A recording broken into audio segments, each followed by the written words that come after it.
Now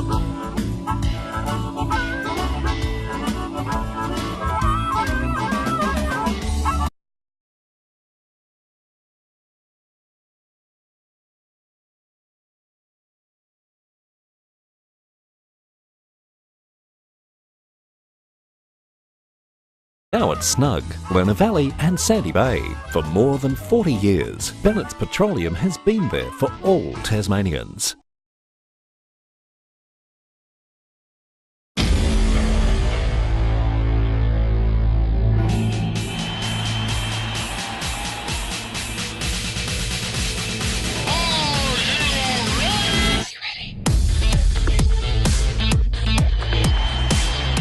Exhilarating turbo performance, advanced connectivity, and the latest safety technology. All new Suzuki Swift, the revolution of an icon.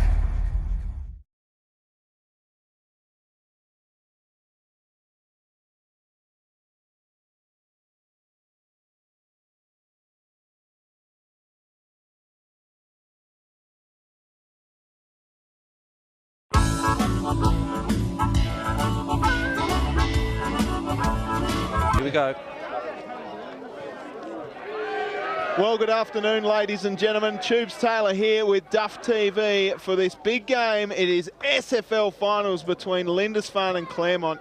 A massive game here today from Anzac Park in Lindisfarne as we see the boys from Lindisfarne running out there, and I'm joined in the commentary position by Aaron Roberts. As welcome, mate. Yeah, thanks, Tubes. Really looking forward to this one. Grass smells a lot different this time of year, doesn't it? Oh, it certainly does. It's finals time. It's a beautiful day here at Lindisfarne. A slight breeze going to the right of screen, and a massive game here today, as. Yeah, look, it'll be interesting. The wind is going to the, well, we might say the Tasman Bridge, and that's also the narrow end of the ground too, so expect at different stages today that the ball might be clogged up down here, sort of in front of the Duff Mobile, which we're streaming live to you around it. But this is massive because Claremont, traditionally, Tubes, have a very good record against Lindisfarne in big games.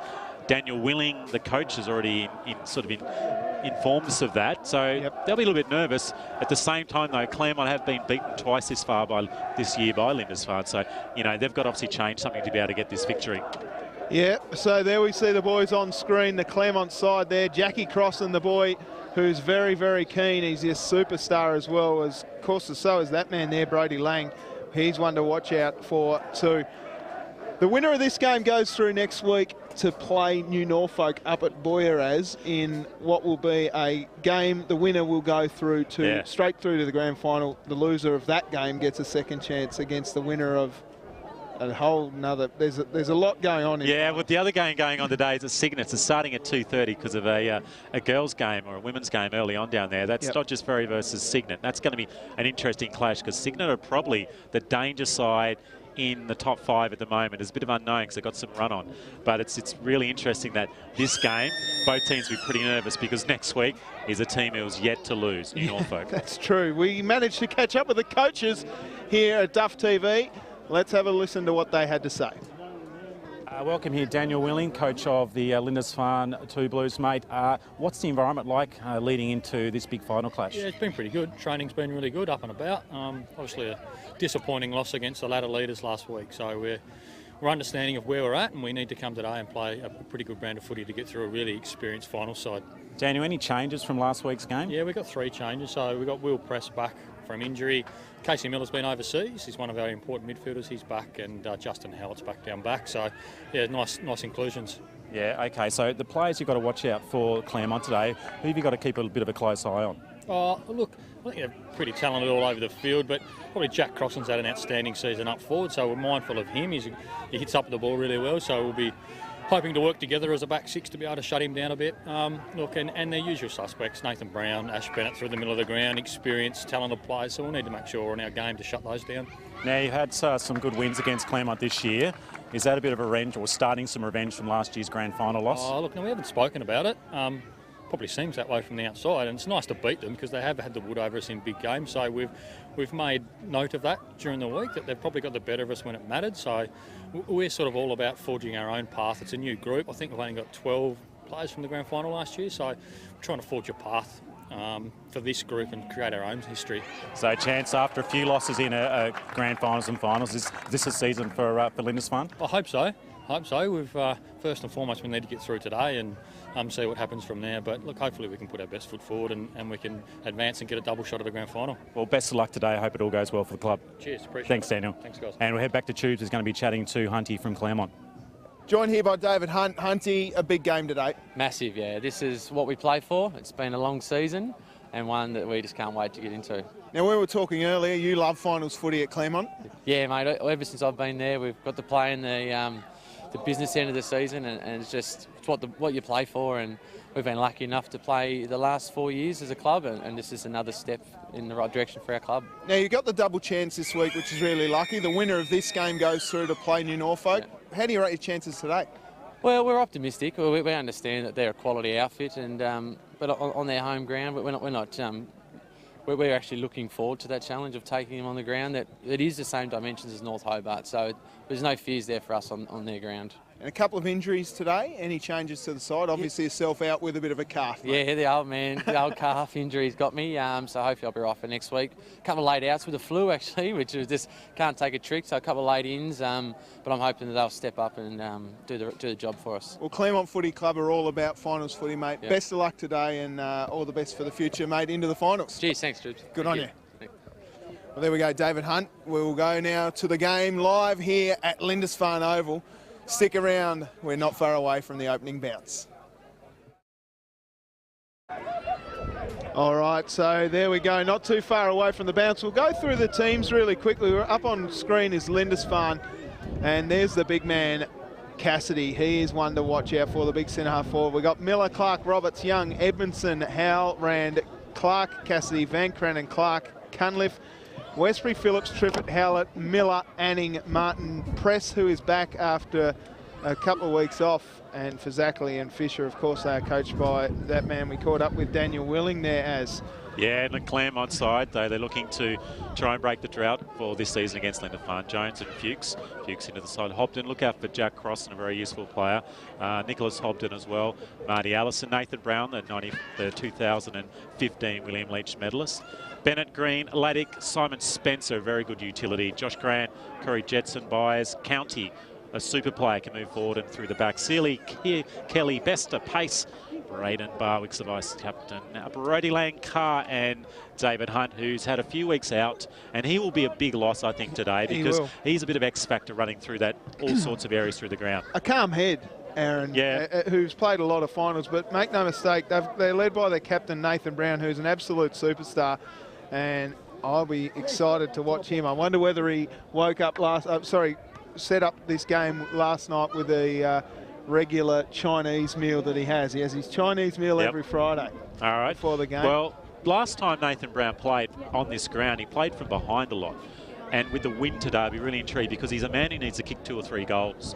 And in the second half last game here, he actually moved in the back half because he was having no success. So I think they'll just have to be really careful today, Claremont, just to find who their goal kickers are going to be. And for me, it's going to be the foot skills of some very crafty players through the middle of the ground to try and get it up to someone like Jai County, who's at the moment lining up at centre half, I'd say. He's going to be an important player for them today. So we're about to get underway. Lindisfarne kicking against the breeze in the first term, going to the left of screen. Claremont surprisingly going to the right. First quarter streaming across the globe thanks to Jackson Motor Company and of course Bennett's Petroleum here on Duff TV. And we're just waiting for umpire Hollywood to get it set up. The boys are ready. It's looking fit, umpire Hollywood. He sure is, Duff. He was excited before the game as he walked past the commentary box. Come past and say good day. Hey, Martin Duffy, welcome, mate, to you as well. Thanks very much. You're feeling good about this game? Looking forward to it. Love my SFL footy. Yeah, and I know you're excited about this. Ruck contest won down by Grant. Cunliffe comes in quickly, trying to chop it off there as Laddick. I beg your pardon, it was Josh Young, who will get the free kick for copping it too high. He's going to move the ball forward for Lindisfarne in the Cassidy direction. Left it behind though, he goes again, gets held without it. That'll be a great matchup, Barwick versus Cassidy. The kick goes forward nicely there by Anning. Coming in is the headmaster there, down there in Rand, but it's picked up by Jetson and they're away now, the Mont. Yeah, so kicking with the breeze here, the Mont, they're moving the ball forward here at Anzac Park. Well, that was a handball that was completely missed. going in really hard was Clark, and now they're all on their back in there, as well as Simon Spencer, we mentioned early, who's going to be important play. But it is a free kick here, so Claremont will move forward for the first time. Now this circle here, or the circle's not a 50, it's actually around about a 40-metre circle, and this ground, we're told, is a little bit shorter than North Hobart Oval as Hobson now. He ends up going short. It probably was an okay option, but unfortunately Crossan wasn't anywhere near it because it was short. It's at a high tackle, and another opportunity as Sammy Hobson now. He's going to be a little bit closer. He's around about 45 out as a bit of push and shove, and I think on that occasion, I think it was Clark who was a bit disappointed with that one. So the handball off, big long kick on goal.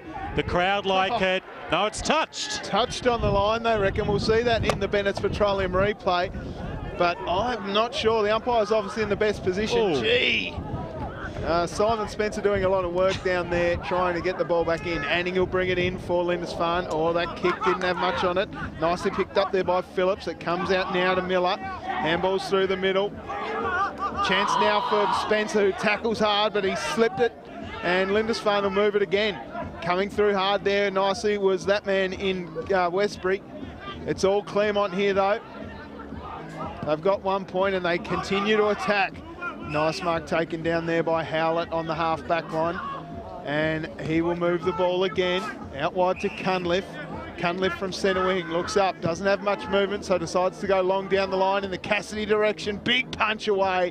And Claremont are looking all right here. It comes off nicely there now to Michael Clark. Picked up there by Claremont, and they'll drive it forward again. Here's a chance now for Spencer. Clever touch over the top there by Nathan Brown.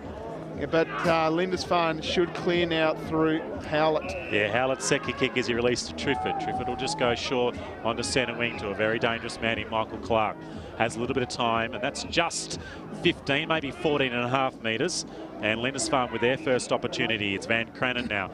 He decides to go high, left forward pocket. Spencer from behind provides a contest. The ball drops down to Edmondson, and it goes over the boundary line for a ball up. So early stages here. We're 3 minutes gone at Anzac Park in the qualifying final here. Live on Duff TV, Aaron Robertson, Tubes Taylor here, bringing you this game. And some really interesting contest. A little scrappy, but the wind is certainly affecting the play at the moment. It certainly is. A ball in inside forward 50 for Lindisfarne. Coming through hard is Clark. It's good to see him back after 12 weeks off. There goes the replay of that attack on the footy.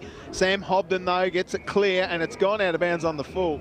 And it'll be another free kick. It looks like Van Cranen will take it from just outside the forward 40. Yeah, this ground is narrow, and it just means it's a bit congested at different stages, Tubes. And we're going to see the ball, particularly with the wind, the skill level is just going to be a bit down, I think, today.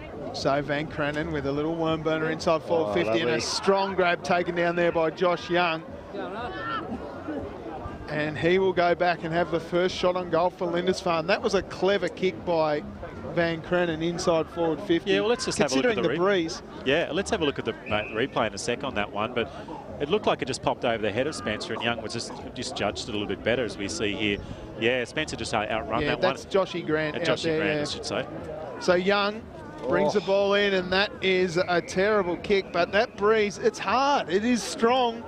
So a hard kick, it's gone out of bounds on the full, and Claremont will get it back. Fortunately, there is a large fence behind the goals, or we might see the ball disappearing on the road as Barwick brings the ball in. He's kicked that an absolute mile. Brown couldn't quite mark it. It sort of bounced off his chest, and then running through was County. He's brought to ground. Claremont still have possession. There's a nice bit of work there by Josh Miller. Still on the far side of the ground. A great tackle again by Miller. He's exuberant getting in there. And now it is gone out of bounds. And we're going to have another throw up here. Around about centre wing, early stages, there's been a couple of attacking moves by both sides, but neither side's really had a passage of play where we've seen 2 or 3 passes get together at a time. I think it's going to be scrappy today, Aaron. That breeze is pretty strong out there as we see the ball come in. It's picked up now by Claremont. They drive it forward the Pies. Bouncing ball, dangerous, but down there nicely is that man in Ryan Martin. Comes out to Brown, who handballed to a man, a little bit too much pepper on it. He keeps going though, Brownie. Spins out of trouble. He's so strong. Can't quite get a hold of it. Attack on the footy was beautiful down there by Hobden, and it's a scrappy stuff at centre half forward for the Pies, and we'll see a ball up. Yeah, just an example. Brown's got great skills, and just on that occasion, he didn't have enough time to make a great decision, and you know, he got tackled, and usually he gets those ones away. Big ruck contest again. Trying hard down there is Lang. It comes out nicely. Here's a chance now for Hobden. These teams, they hate each other, make no mistake. The ball comes out now to Clark. Quick kick forward by Allison. That's a good spot to put the ball. It rolls over the back. It's been touched, and it'll go through for another behind. So early stages here, nearly 6 minutes gone. And a couple of points to Claremont. And they've gone forward 3 times now. And it looks like that's young Annie, I should say, Miller there. I think it might be Martin. Actually, no, it's Ryan Martin, I should say. So he goes towards, we're kind of working out which side's he attacking, but Nathan Brown picks it up. He's around about 43 out, has a long kick on goal, but the wind on that occasion, and maybe just the way that he screwed it around, has dragged the ball around for one behind it. You can see the eucalyptus trees there in full sight. Hopefully no leaves or trees there get knocked off, but another behind to Claremont. So the early running for them. Ryan Martin with the ball. Is he going to play on? He is. Now he's going to have to kick that ball quickly. Coming out is Clark. Clark looks like he nearly got the ball. Couldn't quite hang on it. Nice defensive work from the Claremont player there, and it's gone over the boundary line here, 40 metres out from the goal. Yeah, that was Daniel Fuchs, who's come into the side this week. Great work, and he's a goer, so keep an eye on him today, coming back in for his first game in a while. Comes down to Clark, handballs, looking for the man down there, and Will Press, but he left it behind, and he came through hard, and he'll get a free kick. Will Press, sorry, so he will get the free kick. Dangerous stuff here, moves the ball on quickly to Cunliffe, who just sends it up with a little 9-9, and it'll sit low as they fly high, and a strong mark taken down there by Westbury. He moves the ball into the middle. That's a dangerous kick. Fazackley has it. Here's a chance now for, on the ground, Will Press, who dives in, and we will see a ball up. Great intensity by Will Press on that occasion, Tubes. It's showing a little bit of exuberance from the youngster, but they need a lot of that today, Lindisfarne. Yeah, back into the side this week, Will Press, and Case Miller as well after a bit of time away. All right, Jones has tried to get his hand on it. Looks like Nathan Brown may have just given away a free kick there with a high tackle. And it's going to be here, Cunliffe. So 2 William Leach medalists from the last 2 seasons going head-to-head on that occasion. Running it round, it was Rand. His handball wasn't that great. Claremont now just have a little bit of space and time. There's 2 players out here on the far side. Cunliffe goes in and lays a tackle. Another fantastic tackle. That's by Josh Young. And he wins the free kick for Lindisfarne. I'm sure we might see that tackle on the Bennett's Petroleum replay. That was an absolute beauty for Josh Young. He moves the ball out. It just holds up nicely in the breeze there, though. Flying through hard there was Cassidy. Gee, he's hard, and there's a man down behind play. It's picked up there by Barwick, who goes into the middle towards Allison. Allison just throws it onto the boot, down forward towards County. County tries, it's not County at all. I think that might be Barwick. Yep. No, it's Byers. Byers has it now, throws it on the left boot. Coming in hard at the footy there was Howell. Picked up there off the ground by Brown. He goes again. He just keeps his feet so beautifully, but he's over now, and we'll see a ball up. I just wonder if Brown's lost a bit of his strength since he's got rid of the mullet a year or so ago, as we see a replay there. Wonderful tackle by Young. And we've got a throw up here around about 40 metres out. The sun comes down. Indication it's a little warmer than what it has been, but that wind will certainly have an impact as it stacks on the mill as Scotty Jones is on top and ensures that that ball's going nowhere.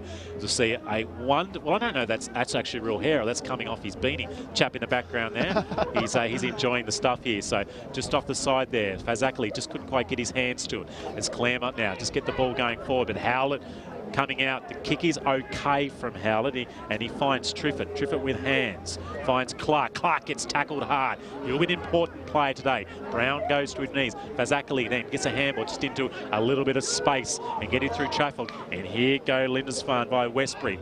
Westbury and the Cassidy. He's willing. He's trying to get the football. Lays another tackle. But unfortunately, he just didn't have enough friends around him. And here go Claremont. The kick goes in. The mark's dropped, unfortunately, by Marty Allison. And now it's going to be cleared potentially by Lindisfarne. Lindisfarne now beautifully worked up through Joey Miller.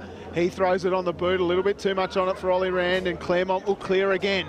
They're driving it forward. The repeat entries inside forward 50 are huge for Claremont, and it's gone out of bounds as we see Jack Crossing getting a little bit angry with the big man there, Justin Howlett. Doing a good job on him down there is Ryan Martin, who's wearing him like a glove, and we'll see a boundary thrown inside forward 50. All right, so the wind's pushing the ball over to that side of the ground at the moment. Climbing up is Spencer. He can't quite win it. And that's just kept in play. Is that the first goal? Yes, it is. Claremont had the first here in the qualifying final. A wonderful guy by Dan Fuchs. He snuck around tight on the boundary, and I reckon the wind may have assisted that kick floating through. But let's have a look on the Bennett Petroleum replay. Fuchs, it was Spencer just getting hands to it. Fuchs just a bit too quick. Just banged it on his left boot, literally put it up in front of the goals, and it floated through. That was an absolute ripper from Dan Fuchs, and that's what he can do to you. He's come into the side this week, and I reckon Hunty will be really happy with his man down there inside the forward 50. They need a few more, though, to capitalise on this breeze, I think. What an absolute beauty. Dan Fuchs' first goal on the Jackson Motor Company scoreboard. Back in the middle. Spencer taps it down, looking for Hobden. Hobden drawing hard. It comes out nicely to Bennett, who keeps going harder. It comes out now. Here's a chance for Fisher, who pops it on the boot down towards Rand. Rand dropped it, though. So now he has to reassess. Sends a worm burner out towards Fisher, and we'll see it go out of bounds on the full. Yeah. And a free kick to Bennett. So tough conditions, isn't it, Choose? I know you had a little wander out. What do you reckon? How many goals down to that right-hand side? I think it's at least 4. Yeah. At least at this point in time.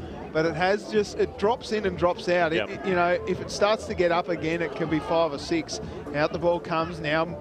Miller takes it and drives it inside forward 50 towards Van Cranen. He's worn like a glove by pace. Coming out to get the footy is Jetson. He throws it off to Bennett. Bennett around the corner, gets a cruel bounce. It comes out to Cassidy. Cassidy on that left, throws it inside forward 50, and the mark is taken down there by Josh Grant. And Claremont will repel the attack. Yeah, they're repelled on a couple of occasions, Claremont, just because they're kicking in. But I actually think it's partly the wind. But sometimes when you're kicking into the breeze, you just tend to do a little bit too much, as that's gone over the top of both those players there. Running back onto his Trent Clark. Going to ground was Bester. And now the ball's going to be cleared back. And there's a strong mark taken by Tommy Roberts. Tommy Roberts clears the ball out to Miller. Miller's in a bit of panic there. Panic situations for him to Howell. Howell now up to the forward flank. Good contest down there. I think that is that's Grant again. So he's mopping up on a few occasions. Through a little bit of traffic was Grant. Cleverly done by County.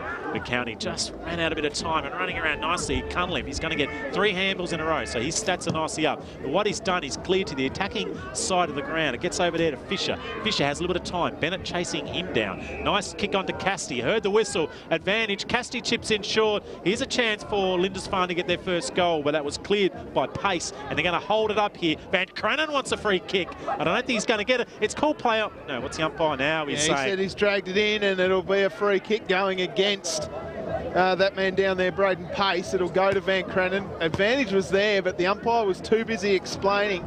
So Van Cranen will get the free kick. So we'll have another look at it if we just can. have a look on the umpire's signalling there. It looked like he was a dog digging at the beach. It's a very interesting signal for dragging it in. We'll see it in the replay here. It's quite a way back there, Jerry. That one there. Van Cranen, you just see him drag it in. Well, I don't know about that. I don't know what? Because Van Cranen's pulling him, and then... Anyway, we'll see Van Cranen from a tough pocket. Gee, they'd love a goal here. He goes bang, and he's missed it. He's sprayed it, and it'll be a behind to Lindisfarne. Their first score on the Bennett's Petroleum, the Jackson Motor Company scoreboard. It is Lindisfarne 1, Claremont 1-3-9. Interesting, when Van Cranen was having that shot there in that far boundary, there was around about 7 or 8 people, I'm assuming they were Claremont supporters, beeping their horn of the car. So in comes that man there, David Clark it was, handballed out there nicely, but to no one in particular. Coming through hard at the footy was Trent Clark. Big tackle, umpire says, give it to me, it'll be a ball up. Right in the centre of the ground on that cricket pitch. What are the inside 50s there, Az? Yeah, it's just a slight advantage to Claremont, only by 2. It's probably just been the quality of inside 50s, as there's another one to add to the list for Claremont. Gone to ground, coming through is Howlett. Howlett may have been taken home. He was going to the ground. Now there's maybe another high tackle on Howe, putting some great pressure on here. Howe now wins it out, and they've just, Clark, just released the ball. And there's a quality bit of hands they worked that beautifully. They did, and they were really pressuring there, but that's a poor kick from Young. It's just into a little bit of space. It just needed to be a little bit higher. Now it's picked up by Barwick. Barwick with a little bit of time. Now there's a wonderful tackle by Tommy Roberts. On that occasion, Laddick didn't like it. Is that going to be a free kick? Or is it going to be playing? It was a bit unlucky, wasn't it? I thought that may have been a free kick. So the umpire is coming in about 5 steps because of the wind, just to enable him just to release that ball back into play. Inside forward 50 was Rand, who won the ruck contest down towards Young. Young gets his handball away, but it's chopped off nicely there by the Magpies, and it'll be a free kick going the way of the Magpies. And 52 against Michael Clark for a little bit of chirp. Well, we'll have another look at it, and it's going to be a long 52. Wow. What was it for? It was for shepherding, and then it was off the ball. Off the ball. Disappointing, isn't it, in a qualifying final when you work so hard to get it up there. Jones works it off to Allison. Allison from 50 drives it long and low, and that is another goal to the Claremont Football Club. And it goes to Marty Allison. Well, that was possibly discipline from Michael Clark. I probably would have let him get away with it. The free kick was there, but you can't chirp an umpire, Hollywood. Well, the thing is, I mean, OK, you don't want to give 50 metres away, but Lindisfarne didn't actually react. They didn't get anyone behind the ball. And so just cruised in there, Marty Allison. Yeah. He had 2 Lindisfarne players around about 10 metres off him, and he just ran in and kicked a low goal from around about 30 metres. No pressure from him, and just probably a lack of communication and just a bit of undisciplined work. So back in, Spencer get his hands at it. Browns try to win it. Good contest there in the middle of the grounds. One out by Roberts. Roberts has been good early. Roberts works it out to Fisher. Fisher's got a bit of pressure on him. Young Miller, he's just dragged to the ground. And there's Marty Allison again, the man who kicked the goal, casting on top of him, just to ensure, as a gentleman on the boundary line, making sure that they're hearing exactly what he's saying to the umpire. He's been really good today so far, Martin Allison, off that half-back line. He's just kept running. Yep. Comes down now to Rand, scooping it out the back. It's picked up there by Young, who's had a lot of it too, as it goes out of bounds on the full. It'll be a free kick going the way of Braden Barwick at half-back. Cassidy hasn't done a lot yet. I mean, the wind's probably not helping in the delivery, but applying a lot of pressure though. I really like that about his Spencer's going to him a little bit late. He's got some good athleticism, Spencer. Beautiful tackle there by Roberts. It comes out to Bennett. Bennett quickly onto Brown. Brown with a nice little worm burner, going back with a flight courageously. Though was the 2 footballers there, and Justin Howlett and Ryan Martin took the mark. He played on quickly. That's a dangerous kick towards Clark. Clark cleverly over the top to Anning. Anning goes backwards now. Here's a chance for that man in Matt Phillips. Drives it into the middle of the ground. The ball holds up in the breeze. Coming through to meet it, though, is Laddick. He throws it on the boot. Inside forward 50 again. Great work by Howlett. Bennett got his quick little touch. Here's a chance of Brown. Brown with a burner. Inside forward 50. Jack Crossan there. Has it and tackles hard. That's nicely worked by Ryan Martin. And the umpire's called holding the ball. And 50. Well, not sure what that was for. I think Jack Crossan initially thought he was taken high, and he just signalled. Let's have a look at the replay, the Petroleum replay. Well, he was taken on his left shoulder and dragged to the ground. It's a short 50. And then there was just a bit of a knock off the ball on Joseph Miller as well. So he was just whacked off the ball. I think that's Bennett is just chirping away. But it's a short 50. That's about 30. Anyway, these 2 youngsters, Howland and Martin, have been really good in the defence. Just that kick's just a little bit off the mark for Young, and it's allowed Claremont. He's going to go in again, Young. Now, if he can work it out, Brown was chasing him down and finds Roberts. Roberts was clever. Really nice pass. It hasn't been 12. Young gets tackled high. 2 on 1, now 3 on 1. They want the football, and Claremont will win it. And the hands of Hobden now by the Nicholas variety. He will get the free kick. That was a terrific tackle. Absolutely ripping tackle there from Nick Hobden. And he has it at centre wing. Looks to drive Claremont inside forward 50 again. A nice long roost, flying high at the back was Howlett. Out comes Martin. He throws it on the hands and quickly out to Michael Clark, who sends a burner up the wing. And a nice little mark taken there by Roberts. Yeah, Roberts here. He's just looking. Now, this is a kick that's important. He just missed their target on a few occasions. I don't want to blame the wind because the player's up the ground. And that's not worked. Great mark there. That's Spencer. Oh, it's actually Grant. I keep missing Grant and Spencer up. That's a superb mark, climbing over the top of Edmondson. Now the ball's cleared out to the far side of the ground. It's one out there by, it's punched away. That's a nice defensive punch. These youngsters there pushed off the ball too easily was Joseph Miller. Bennett going in onto his knees. Another push and shove as County comes in. And it's the youngster Ryan Martin applying some pressure. County trying to drag him off. It's a bit of excitement there. And it's going to be a free kick to Bennett. Bennett quickly chips. Maybe not the best kick from Bennett, but it will work on that occasion. Lucas Green, he couldn't have enough time. He's being pressured. Green goes again, tight in the pocket, onto his left boot, getting close, tapped through on the last line of defence by Simon Spencer and co. And Vazakali will bring it in for Lindisfarne. Vazakali from fullback, he's going to hand it off. And it looks like he will move it out quickly to Case Miller. Miller has it at half-back, drives it long towards Clark, who takes a strong grab, almost paid. No, it wasn't. It comes out to Roberts, who's a good user of the ball in the Van Cranen direction, takes the mark in the centre of the ground. Got a little bit of sticker work on the inside arm. That's nice as it comes down to Ollie Rand, who has it at half-forward. You like the sticker work? Sometimes. Moving the ball up towards Clark of the David variety.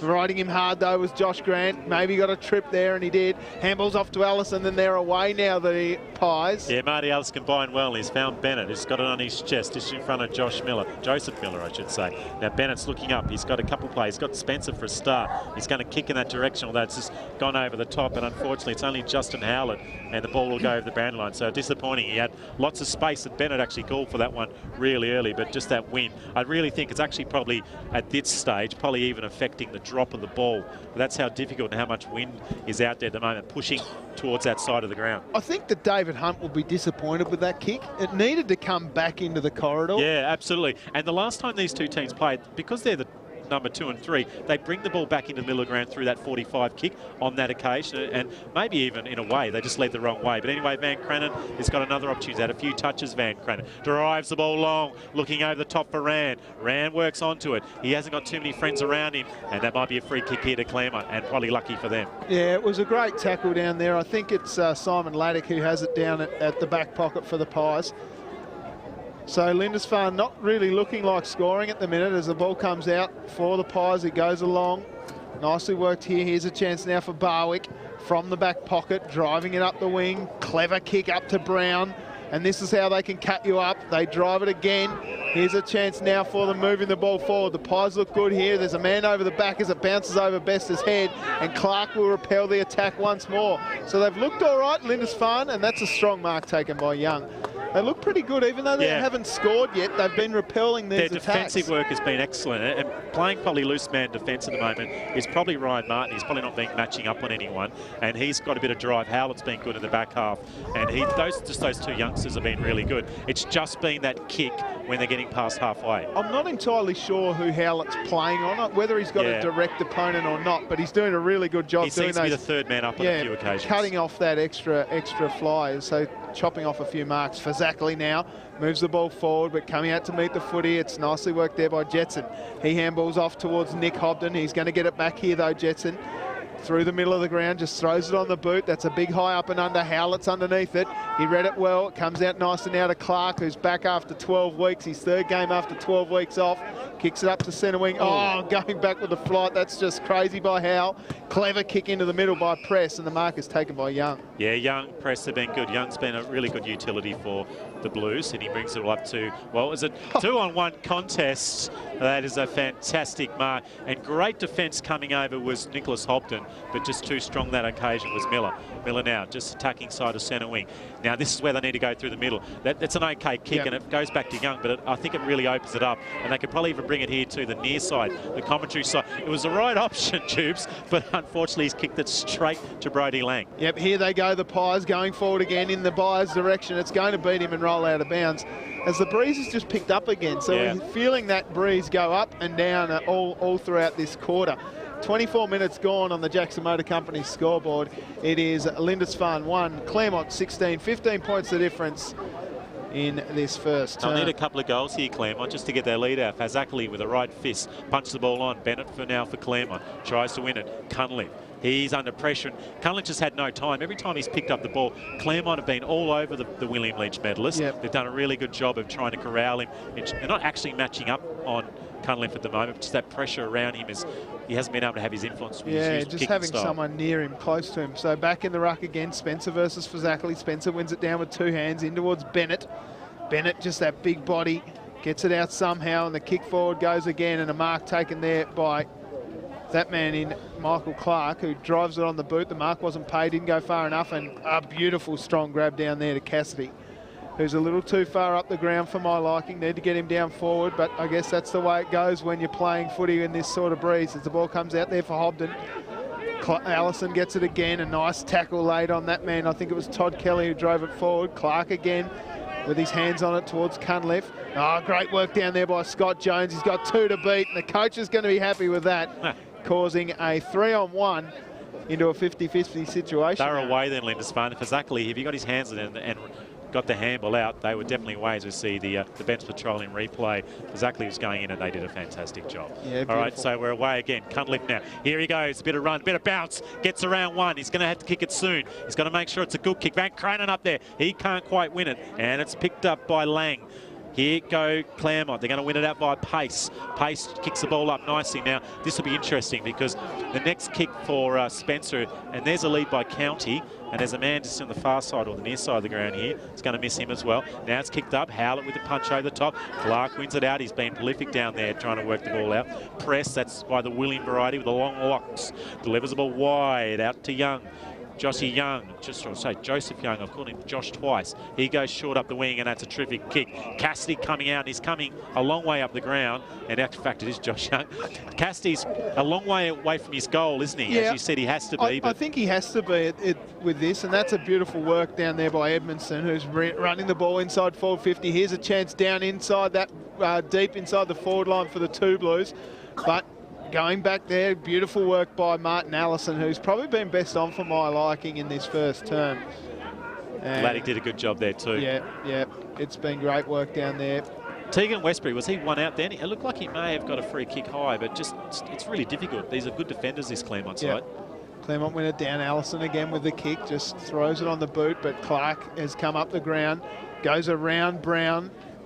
It was Carr that came late, and Van Cranen takes the mark. Beautiful stuff from Van Cranen. We might see that on the Bennett Petroleum replay. Just protect the drop zone beautifully down there. And right on the siren, this is what they don't want, Claremont. They do not want a goal.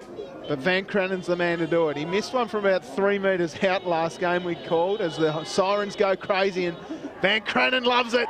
He loves the celebration and he gets the goal. So Lindisfarne stay in touch by 9 points here. Goal kickers for that quarter, Claremont with 2. It was Dan Fuchs with an absolute juicer, and Martin Allison from one outside, just outside the 40. And for Lindisfarne, just a single to Van Cranen. How'd you see that quarter there, Az? Yeah, I think in a lot of ways the weather's had an impact on the standard of football, but it's been really enjoyable because it looks like it's going to be a pretty tight, close game. Full credence to Lindisfarne's defence. The youngsters down there in Howlett, I really like the work of Ryan Martin, who played a good game last time these two teams matched up. They were fantastic. They were able to clear the ball. Also was Clark. He was prolific in getting a lot of the ball. Just that movement forward. We saw Cassidy start to come up the ground and get a little of the ball. He had to travel some kilometres to try and able to actually get on the end of it.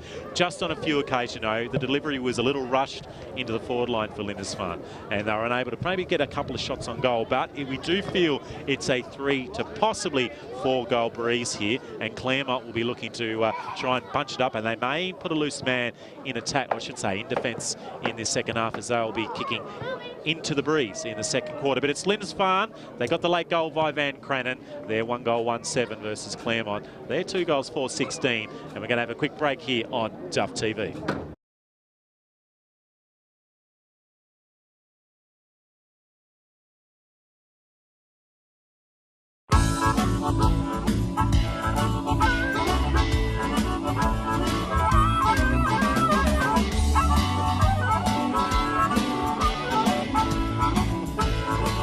In today's world of self-service, it's nice to know that there's still a place where you can sit back and relax. Bennett's Driveway Service, now at Snug, Lerner Valley and Sandy Bay. For more than 40 years, Bennett's Petroleum has been there for all Tasmanians.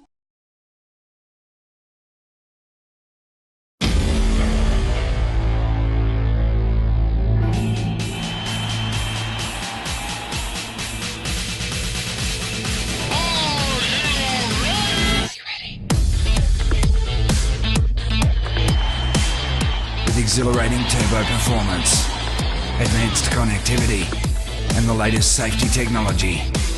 All new Suzuki Swift, the revolution of an icon.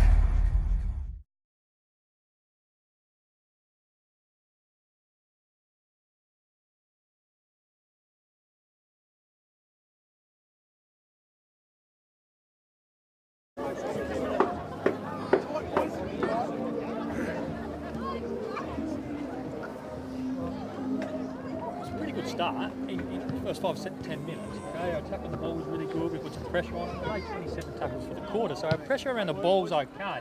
But what happened through that middle part of the quarter? Which way do they run? Forward. Okay, so we can't let them get out the back when they're kicking with a 5-goal breeze. Defenders need to talk to mids so they can roll back and help. We get numbers back behind the ball, we shut it down and we run it out with speed.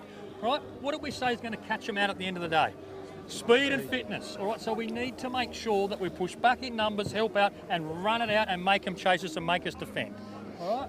When we're kicking against the wind, hard to get the ball back in here, isn't it? Yeah. So we just need to be more patient. Hold on to the ball, slow it down till we've got an option, hit the option, work it to our front half, and then we can attack the goal front and go in and work really hard with frontal pressure to hold it in. All right? Well, Grant's going to come and sit back in here. All right, Faz, Rev, whoever's in the ruck, come and sit with him.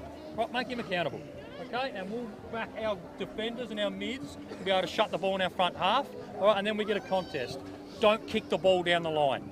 All right, don't kick the ball down the line. If you've got no one to go to, kick it to grass and use our speed. All right, just hold it until the umpire tells you to go and hit grass and go with speed.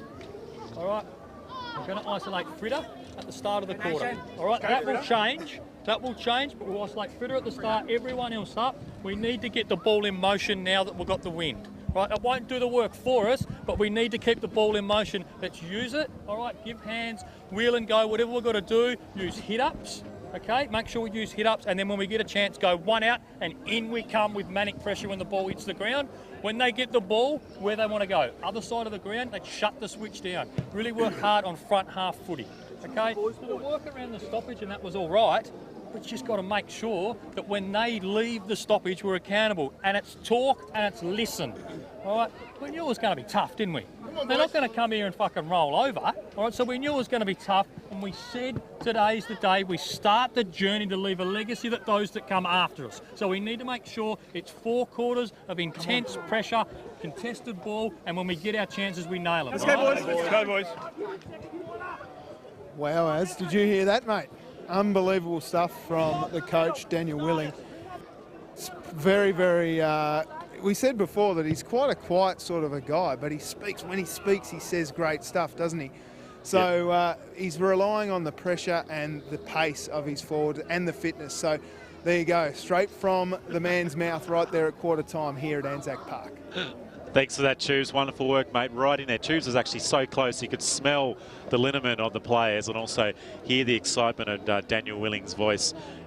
What we heard and really resonated with me, and the narrative for Lindisfarne, is that they haven't won a grand final. They've lost quite a few. They lost last year's when they went in favourites against Claremont, and now they've got a lot of pressure, and they're putting a lot of internal pressure on themselves that they want to win a premiership here in 2017. And the first stage of that is winning this qualifying final today. So it's about fluid, keeping the ball moving, and it's about manning pressure was what resonated with me, was the language from Daniel Willing. And how did you see it out there, Tubes? Obviously some excitement, but structurally for Lindisfarne, is there any changes? Not too much. They're relying on Big Fazakli to apply a bit of pressure down back, just to be that man behind the ball in the ruck. But like you said, mate, he doesn't say much, but he's very calculated. I love listening to coaches like that. Yeah, and look, he's in a way, the legacy's talked about, and there's 3 good footy clubs of the last 3 or 4 years. We've seen New Norfolk make their comeback this season after finishing, I think, 4th last year. Claremont have been, a dominant side. They're looking for 3 premierships in a row. And Lindisfarne have been fantastic as well. So these are all 3 very good football sides running around in the SFL. Anyway, we're away. Lindisfarne on 7. Claremont in front by 9 points. Inside forward 50 there for Lindisfarne as they bring the ball out again. Claremont driving it out wide. Cunliffe, it bounced over his head, and Bennett has it. Uses his little short legs, pumping like pistons to drive it forward. But in front, nicely worked there by Lindisfarne, and Jack Anning will clear up to Cunliffe. Yeah, So Lindisfarne with the ball, swings it on. So Lindisfarne are kicking to the breeze.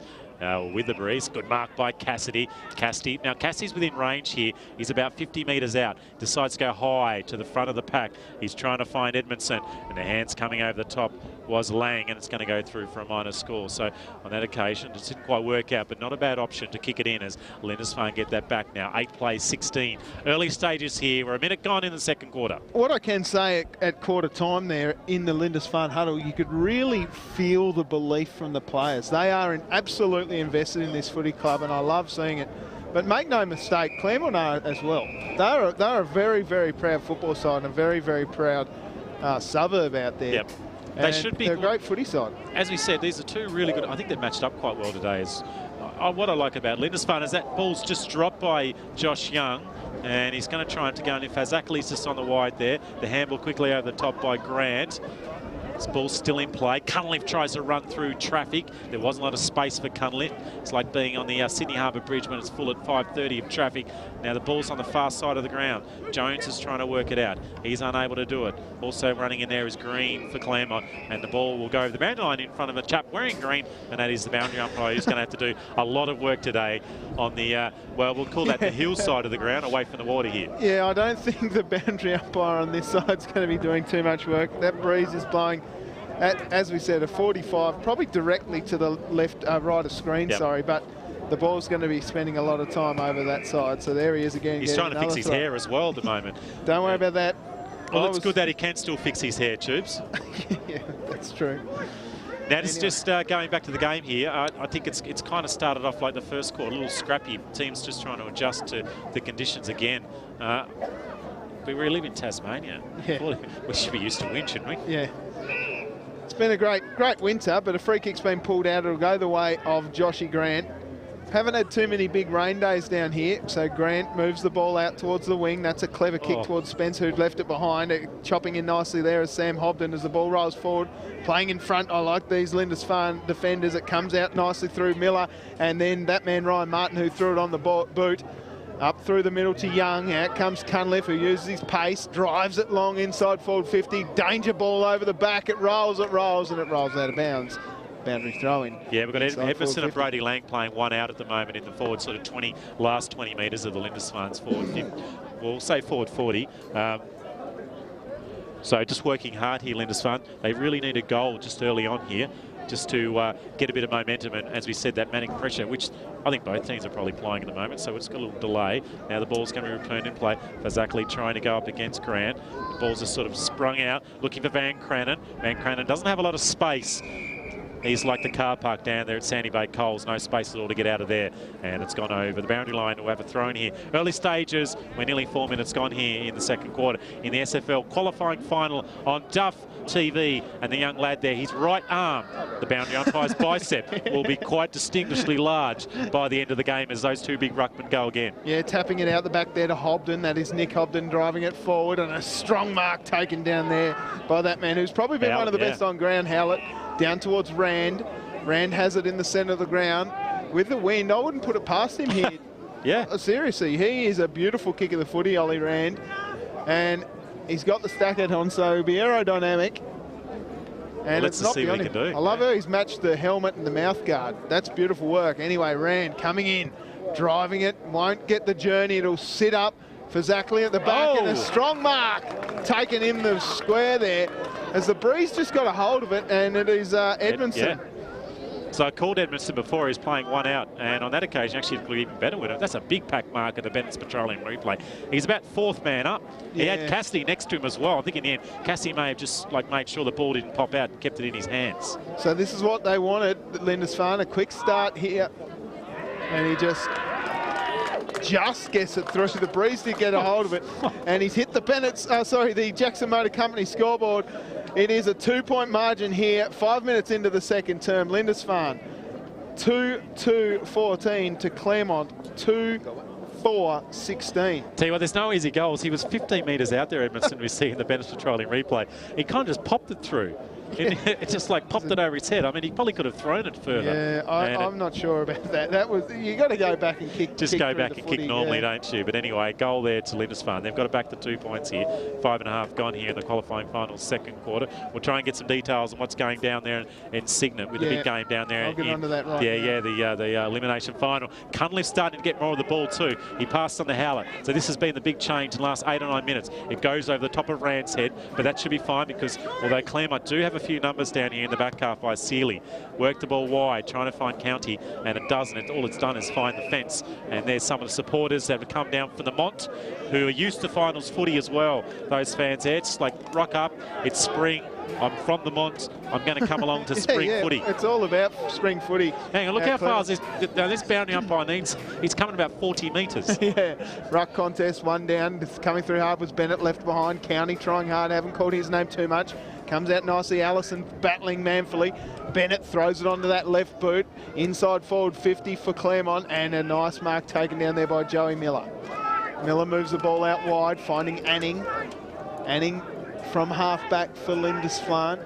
Has Cassidy long if he wants him, is going in that direction. Cassidy needs to make up a bit of ground here, does so, makes a great contest. Bennett with that recognisable bend around on the left foot, but the mark is taken by Ollie Rand, and he'll drive it forward for Lindisfarne. Ollie Rand defended by Sammy Hobson there. He kicks the ball through the middle of the ground, finds Clark. A little bit of run here. The handball's over the top. It gets on to Roberts. Roberts runs to 40 metres. Roberts goes long towards goal. Roberts has just missed to the near side and through for a minor score. So the run through the middle of the ground is a change. The game seems to be opening up slightly here, Tubes. Yep. And it's really lifting at the moment, and we're only actually, in fact, it's a point the difference. 1 point the difference. 15 plays, 16 here, and it's really changing as Cunliffe, Roberts, the two players, a bit of run and a bit of carry, and they're getting a bit of distance. Yep. That ball's punched away. It's going to go over the boundary line. He's a great user of the footy, Tom Roberts. He's a beautiful kick, and even in this breeze, when you've got a bloke who can use the footy so well like that, like I say, even in this breeze, he's a great user. So they'll want to get it into his hands, as they will Troy Cunliffe, who can run the ball up.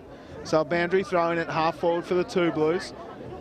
Coming in there nicely was Cunliffe, the man who we just spoke of. He's such a tough customer as he goes through, burrows through like a little rabbit off to Roberts. Handballs off nicely now to Howe, and they drive it forward again, the two Blues, in the direction of Lang and Co. as it goes over the boundary. And we'll see another ball in. Had a couple of forward entries here. In fact, they're up to 9 forward entries here, Lindisfarne, in the second quarter.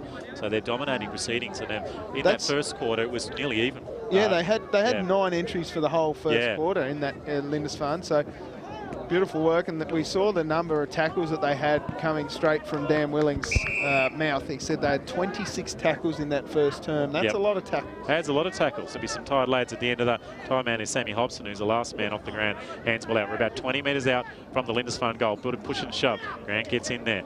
Running out is Jones. Jones has tackled hard, and he's given away a free kick. Cassidy claps his hands, goes back to Jones and tells him all about it. And we're going to have a shot on goal here for Teague Westbury. Yeah, beautiful tackle there. We might see that in the Bennett's Petroleum replay. He just got stripped of it. It did go out on the full, but it didn't matter. Westbury will have a shot from this pocket. You look to your right here, Tubes. We're going to give a good look on this one, aren't we? We're going to get a ripping shot on it. He's just sprayed it to the near side, through for another behind, but it is scores a level. So dominating proceeding Lindisfarne, but they're not scoring. They've got to hit the scoreboard at some stage because Claremont have so much belief in this footy club. 2 premierships in a row. They've got the wood over Lindisfarne in big matches. That Willing said that at the start of the game. He's conscious of that, so they've got to make sure they hit that scoreboard. Allison with the handball out, got the kick smothered off County. Fazakli trying hard off to Clark and chopping off nicely as Edmondson. Handball's over the top, Rands by himself, has time. Spinning out of trouble, G went hard at the footy. That's a clever handball off to Cunliffe. Cunliffe around the corner, does he have enough on it? No. Oh. Wonderful play by Rand. I reckon he is nearly giddy after spinning out of 3 tackles on that occasion. He has been really good today. Yeah, and his last 5 minutes, the last 10 minutes of that first quarter and this next quarter, he's probably been one of the more important players in the ground. He's a classic utility, isn't he, Choose? Yeah, he's beautiful. As the ball goes out wide for Claremont in the direction of County, it slips through the fingers, coming through there as Will Press. He handballs over the top to a running man coming through hard at the footy. That's beautiful work as Lindisfarne send it inside forward 50. Van Cranen gets it caught between his ankles. It's great defensive work down there by Pace. Off to Lang. Lang over the top to Jetson. Jetson through the middle of the ground, drives it away. It's holding up in that breeze though. Flying high there. And that's a strong grab down there to Justin Howlett. Howlett pops it up towards Cassidy. It just, that's a clever touch as Cunliffe comes through hard. Off to Rand. Rand goes bang. And the umpire's called it all clear. And it's a goal. Beautiful work down there to Rand and co. That was a great team goal there, Az. Yeah, that was Howlett. Firstly, his defensive mark. The kick wasn't great. Look at Cunliffe here in the Bennett Petroleum replay. He's pretty much beaten one player, handballed just as the defender got to him, and a really good finish from Rand. We've seen it's really difficult to kick set shots down that end of the ground due to the wind, and he really steadied, had enough time, enough presence to go through and kick a huge goal for Lindisfarne. Justin Howlett, that mark is huge, isn't it? A contested grab inside, just outside forward 50, sorry. To put it inside forward 50 low like that is beautiful work, and Lindisfarne are in front now by 7 points. Well, they're going forward again. Oh, that's a good defensive punch just going in the last minute. Barwick should be able to win it. Cunliffe just wants the football. Beautiful pickup by Jetson. He quickly clears the ball through a little bit of traffic. Ball pops over the top there. And a couple of chances here. Vazakli. Cassidy, Fazakali again. Brown asking for something. Maybe he's asking for a can of Coke at the end of the game. Running through his press. Press gets it onto his boot. It's a wobbly sausage and it's going to go out of bounds on the full in that pocket. We've seen a few of those as the wind drags it over the boundary line. So, out on the full. It looks like it's gone a long, long way away. It's only blown down towards the bridge, isn't it? Yeah. So, Claremont to bring it back in. What do you do here? Do you take a risk and go across goal? I don't think so, as they drive it out long. Well, they just didn't set up for it too, so I actually don't think it's a bad option. You're kind of going to the defensive side of the ground, but when you're going back into the wind, it's not a bad option just to switch the play and try to create a bit of run through the middle of the ground, because Claremont have got some good runners. They go forward again. Nice mark taken down there by Triffett. Triffett moves it on quickly down towards the forward in Rand, and it's gone out of bounds again. And this umpire is certainly earning his dollars. The breeze has definitely picked up on the back there, lads. Has it? You're hanging on up there, Duff? Yeah, absolutely. Oh, that's not Duff. That's not Duff, is it? Who we got up there? Who have we got up there? We've got a sneaky bit of liquor. Yeah, it's a guest commentator. Yeah. Yeah, I think we know who it is. I do know who it is. I just can't play. Come on, who is it? Just laughing. The smoking man from the X-Files. As Lindisfarne go bang again. Long inside forward 50. It's going to go out of bounds. No, it's a behind. That just snuck in. All right, so just looking, Braden Barwick just a minute ago looked like he actually, in fact, Braden Pace, so he copped a little injury. I think he's okay. He's still on the ground at the moment. All right, Claremont had the ball in the back half. It's run out there to that man in Braden Pace. Braden Pace goes up, just climbing high was Mark. Managed to get his hand in. Now he wins the football. Bennett going in strong. Also with Fuchs, and the umpire's going to come in and just say, "Give me the ball, lads," and we'll throw it up in the air. Just having a quick look, Duff. If we can zoom right out, he probably hasn't got the helmet on, but if you zoom right out, there is absolutely no one inside forward 50 for Claremont. They are all within this half of the ground, so it's going to be very, very congested.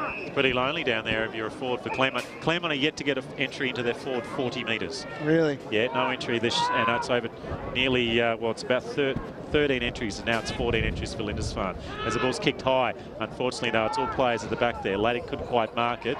Claremont clear it, maybe not for long as Cassidy juggles the mark, and this is a chance for Cassidy to kick his first. Let me tell you, that mark there is hard to take.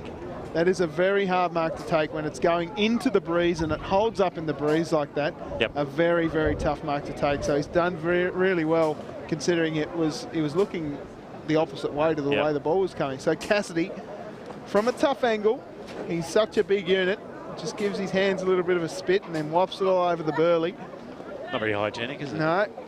He comes in, tough kick from here. He's got the breeze on the right angle. If he aims to the far right post, it's sprayed it. He didn't give it enough, and it's gone out of bounds on the full. Disappointing there from Cassidy. Set shot for him, even though maybe he used to win. He played a lot of football down to Lauderdale where it blows a gale at different stages. And on that occasion, he just didn't aim for the right spot. Probably really need to aim outside of that right goalpost. Claremont with the ball, Barwick with it. He's going to look, he's probably going to chip it through to Brown. You can see the ball just swung into the hands of Brown. It's been a little quiet. As we saw in that last game, Browns have to move back here to try and get into the game. Lang has it for Claremont, still in the back 40 metres for the Monks. They're looking for players. Not a lot of movement up forward, lots of screaming, but it's a very stationary side. Now, that's not a bad kick. Bennett's over the back. He's not going to get onto it. Jones does get onto it. Coming through, he's legged, and it's Miller. And a bit of a push and shove. It'll be a free kick going to Nick Hobden, I reckon. We'll get a load of this on the Bennett's Petroleum replay if we can, but Nick Hobden will take it. Moving the ball, there it was, just copped him a little bit high.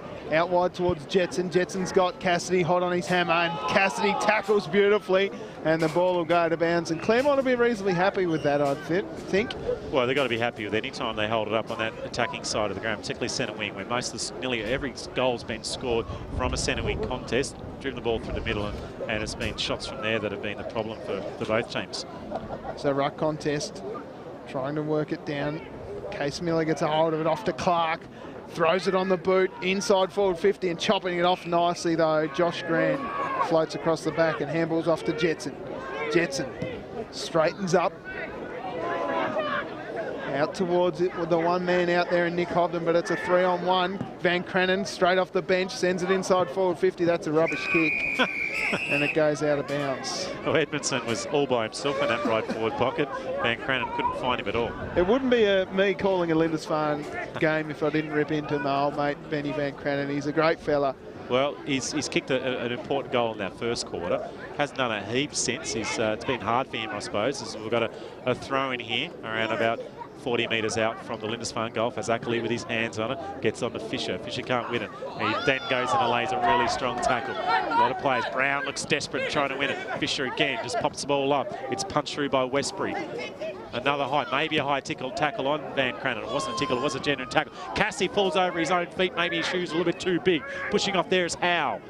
Running out is Bennett. Bennett gets tackled hard. He's got a couple of friends there. Jetson's one of them. He puts on the Jets and just finds a bit of space. Pops the ball over the top to Marty Allison, who's gone a little bit quiet, and he's moved back in the fence. And he releases the ball not too far. All it's done is popped on the top of that Mazda out there, which I think the Jackson Motor Company sell them, I'm pretty sure. Yeah, and it's going to be out of bounds on the full. In their second-hand yard out there at Derwent Park. There are more about the Volkswagens in town at Jackson Motor Company. Well, you got to have cars for little people and the people over the age of 75 as well. Isuzus, Suzukis, whatever you want, you can get it at Jackson Motor Company. Isn't Isuzu a Japanese cat? Yep, it is. As the ball comes inside forward 50 again now. Oh, Claremont trying really hard. Throwing under the boot, I think that was Clark. High up and under, big fly away. Nice punch away by the Claremont defenders. As it comes down now, here's a chance for Westbury, who chips over. Gee, that's a clever kick. And he finds Triffett inside forward 50. You could blaze away there, but that was beautiful work there by Teague Westbury.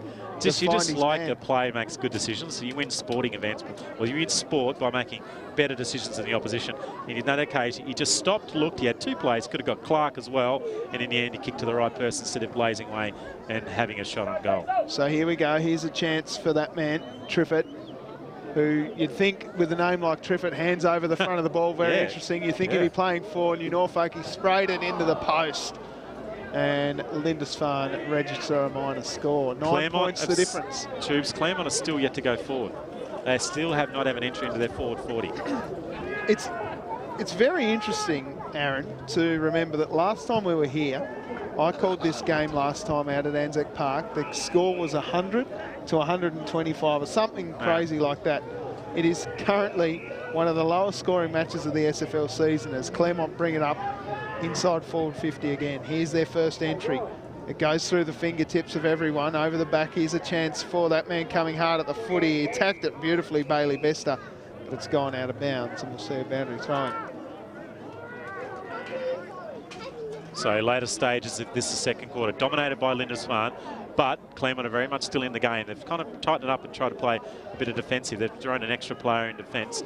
I suppose a good thing for Claremont, even though they haven't gone forward really at all, they're still very much in this game, and they'll have the breeze in the third quarter. And we're suspecting by the Mike Pook, he gave us some information at the start of the game, that the wind may pick up at around about 3:45. So it may actually increase even a little bit more. As Young for Lindisfarne to Clark. He pops the ball out to Roberts. Roberts pushed in the back. They call for a free kick. Nothing coming there. Now it's one out by, is that Carr? No, actually, in fact, it's not Carr. Triffett. If the ball moves forward, running through, the only man's there is Pace. He's going to have to get a little shepherd here. Van Crannon's probably going to get a chance still to get the ball. And Cassidy comes in. There needed to be a block on that occasion. It just wasn't laid. Cassidy on his knees. Van Crannon again. Hunt now wins out to Pace. Pace quickly onto his boot. It's not a great kick. Rand. He's all alone by himself again, Rand. He must have done something. No one wants to spend anywhere time with him. Clark pops it back over to Rand, but Rand looks down and he realises he's over the boundary line. Yeah, so we'll see a boundary throw in on half forward for the Two Blues. 20 minutes gone on the Jackson Motor Company scoreboard. It is Lindisfarne up by 9 points, 25-16 here at Anzac Park, thanks to Jackson Motor Company and Bennett's Petroleum, streaming all across the world thanks to Duff TV, as a big tackle's laid and we'll see another ball up. Tubes, what was the tackle count that we had in the first quarter from Lindisfarne? 25 to Lindisfarne. 25 to Lindisfarne. That's the random commentator that I can't pick who it is from the voice. Yeah, just got some inside information. Yep. 4 inside 50s from this quarter and 2 outside. So 6 get the win in the quarter. Wow. Bennett comes through hard. Throws it on the boot on that left foot as he drives it forward. Here's a chance for Crossan, a one-on-one. Crossan leads the race. He loves the BMX bikes and he throws it on the boot. Inside forward 50 doesn't count there. Bennett uses the body beautifully and takes a mark at half forward. He pops it up. There's a man out there as they move it across, and a nice strong mark taken out there by Carr. Little too far out to score with this breeze, I would have thought. He has Brown in the pocket if he wants him. He goes in that direction, and Nathan Brown takes the mark. And if there's anyone that can kick this goal, it is Nathan Brown. He had the Chinese last night. Yeah. Well, let's see the Chinese to get one home. This is a huge kick from Brown. This is their second inside 40 metres. Brown's going to go short into the forward pocket, and it's a good end. And he finds a very important player in Jackie Crossan, who can kick goals. He can generally kick goals. Had a couple of touches. That'll fill him with a little bit of confidence. And now, opportunity for Claremont. So it's pretty much exactly the same angle. Although on this occasion he's around about 15 metres closer, as that dog is keeping a very close eye on his couple of mates there. A few fans over there. It's a huge kick. Crossan comes in. Kick on goal. The umpire doesn't move. Yes, but the ball does, unfortunately, to the far side, and it's through for a minor score for Claremont. So their first shot on goal in this quarter here, Tubes, and they're really desperate to need it. Now, they've got a few players out here in the commentary wing. So here, chance here for the Blues, the Two Blues. That's just driven. It's gone about 140 metres up the middle of the ground. Cassidy can't win it. He had 2 guys on him. Josh Young was also trying to win it. Pushing through was Hobson. Opportunity for Jones.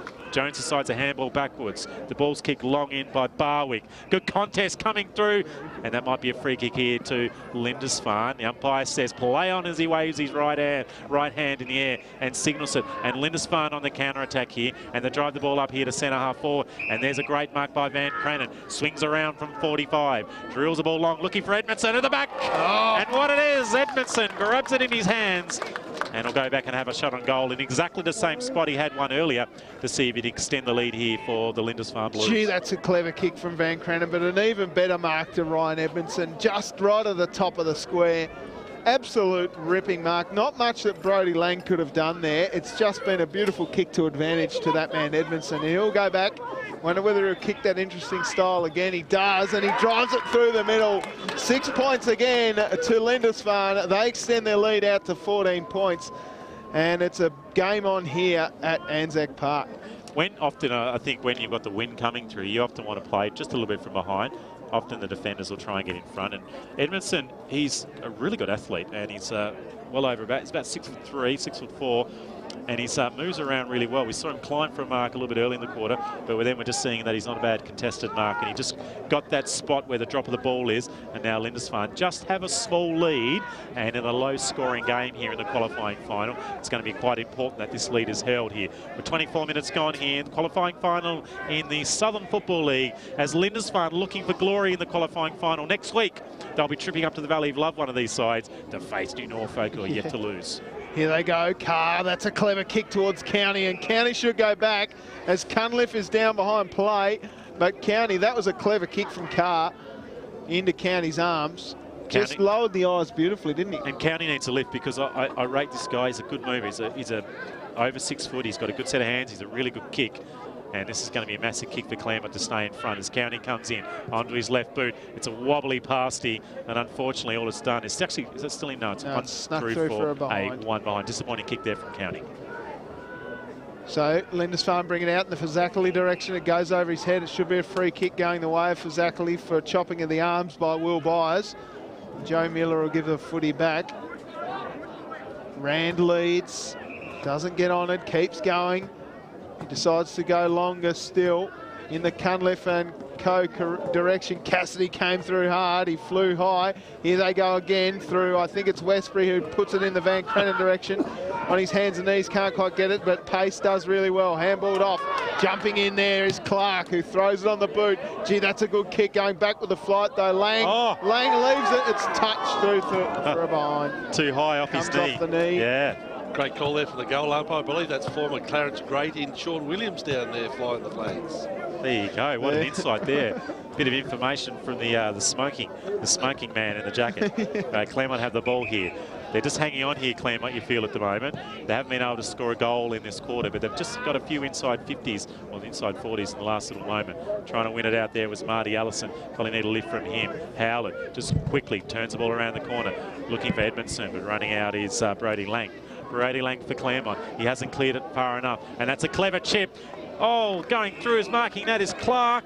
Michael Clark, the former Australian captain, just grabs it off the turf, and he'll go back and have a shot here from around about 25 metres out, sucking in the air because he's been doing a lot of work throughout from the forward sort of back half of the ground. He's been moving forward. This is around about his 9th or 10th possession in this quarter. He's had a big divot out of the ground there, Clark. Do you have to replace it?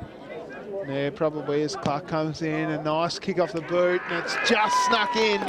And Michael Clark kicks his first and extends that Lindisfarne lead. Well, we'll just see here in the Bennett's Petroleum replay. Look at the contact on this kick. We've seen a few players just mark it up technically very good. Right hand onto it, not much of a drop there. And the umpire, even though he had to do some theatrics, finally came back and popped 2 fingers out towards the rest of us to indicate it's a goal. So 20-point lead here to Lindisfarne. We're nearly half-time in the qualifying final. We'll get some action, and we're really enjoying this game here in the qualifying final. 2 really well matched up sides. Daniel Wheeling was really keen that they were manic in this quarter, and they kept the flow of the ball or the movement. The Schiller, I think at the moment they're probably winning most of the contest going forward. And look out for Lindisfarne. They can sneak another goal here, and there's a big punch out by Grant. Trying to win out there. Jones laser tackle. He might be able to get it back. He needs to get another friend in there, but he can't. Howlett, I should say, not Howlett, the youngster off half back, gets it all into the half forward. Clark wins it. He's going to be tackled hard. He swings it onto his left boot, drives it to about 15 metres out, and that's popped out the back. Is that being touched? What is it? The umpire will tell us. Yeah, it's a goal. All clear. They've got 2 goals in a minute here. Yeah, I think it was Josh Young that ran off the half back line beautifully and kicked that goal. Let's have a look at it again. He just swung it on the boot, and the oval footy, the old egg, she rolled through, took a nice little off break and rolled through for a big goal. And magnificent stuff there. You can't predict anything. That bag of wind will go anywhere. With this wind at the moment, that one was very unpredictable. Hey boys, have we guessed the commentator up here? I'll just say, if you're going to buy a pie out in Brighton, go to the Brighton Bakery, mate. Yeah. Look at that. He's kicked that from about 60 metres. I mean, it hasn't got all the way on the full, but he's still kicked it from 60 metres. Anyway, Lindisfarne, they're running through again. Cunliffe onto his right boot. Drills the ball long forward for Rand. It's popped over the back, but on this occasion it's to the right and through for a minor score. So Lindisfarne looking to drive the daggers in even further in this quarter. The margin out to 27 points. 29 minutes gone in this second term. Mark taken out there nicely by Lucas Green. Pops it up in the middle, finds Allison, who's been quiet this term. Moves the ball on quickly towards Brown.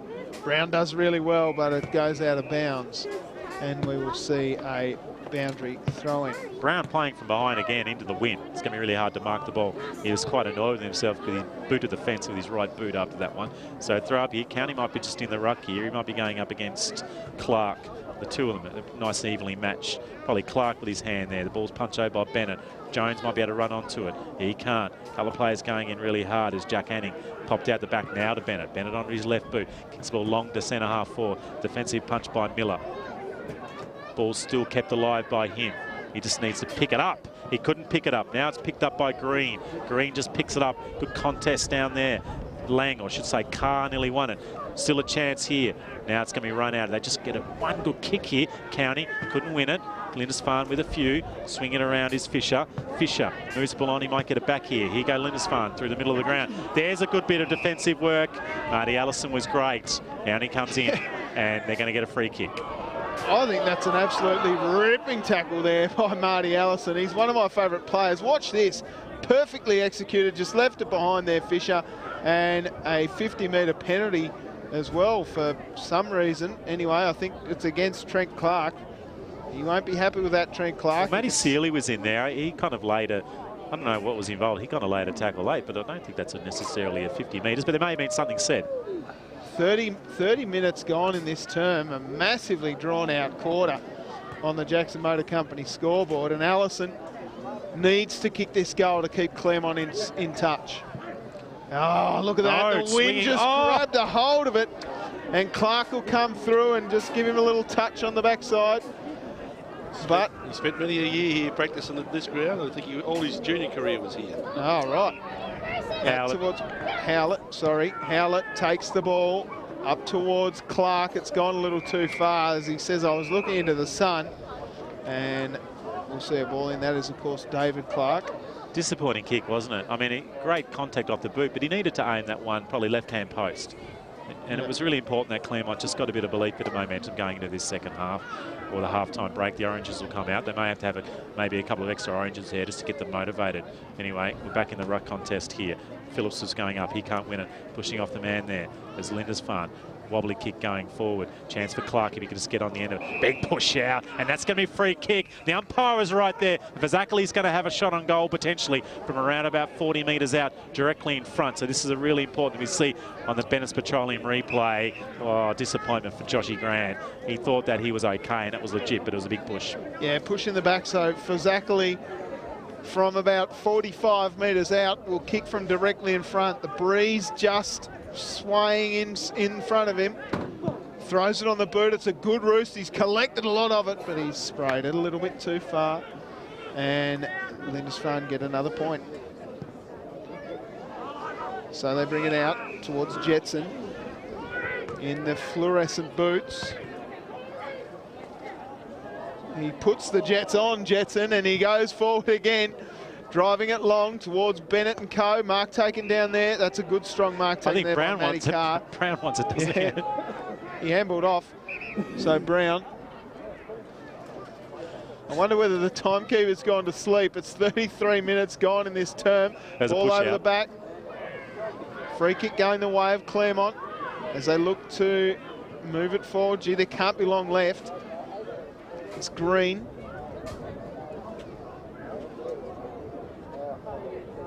I think it's Green. Moving the ball forward.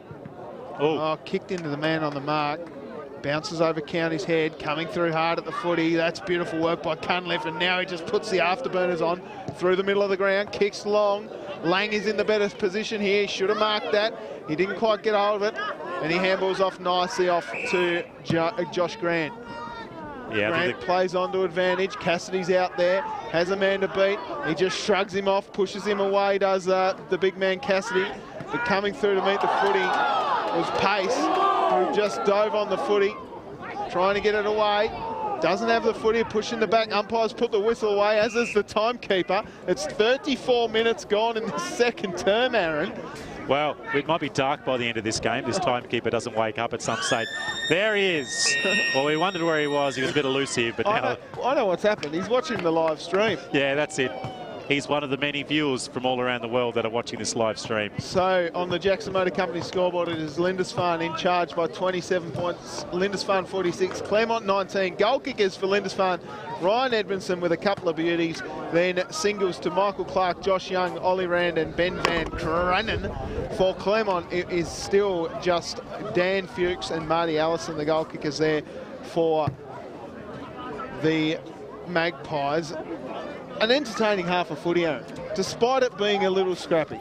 Well, it's finals footy, and both teams are generally desperate. Whenever the ball's in the vicinity of any players, particularly the leaders of both sides, they are desperate for the football. However, the wind's impacting on the skill level, and it's impacting even more on this ground because it's so narrow. It's pushing the ball to away from the commentary side of the ground and just making it difficult. But you've got to say, football's all about making good decisions. The other statistic that's probably the significant impact at the moment is the amount of carry and run with the football through the middle of the ground from Lindisfarne, and Cunliffe has been one that's been able to find some run through the middle, and have had some 1-outs. So in that first quarter, we saw very clogged up forward line from Claremont, and that allowed some defensive work from people like Howlett and also Ryan Martin and also Willie Press in the backup. But on that quarter, Edmondson was 1 out on at least 3 occasions, and he managed to kick 2 goals, and that was probably the different structural setup that Daniel Willing was able to get. I think it was about running it through the middle there. You saw Lindisfarne run it through the middle, so like you said, Cunliffe and the Will Press through the middle, as well as Michael Clark running the ball through the middle, just using their pace and fitness. So just repeating, folks, it is a 27-point margin to Lindisfarne in charge here at half-time. As you see the eucalypts blowing in the breeze here at Anzac Park. 6:4:46 to 2:7:19 on the Jackson Motor Company scoreboard. Streaming across the world here on Duff TV, thanks to Jackson Motor Company, of course, and Bennett's Petroleum. We'll be right back with the second half of this game in just a few moments. Stick around here on Duff TV.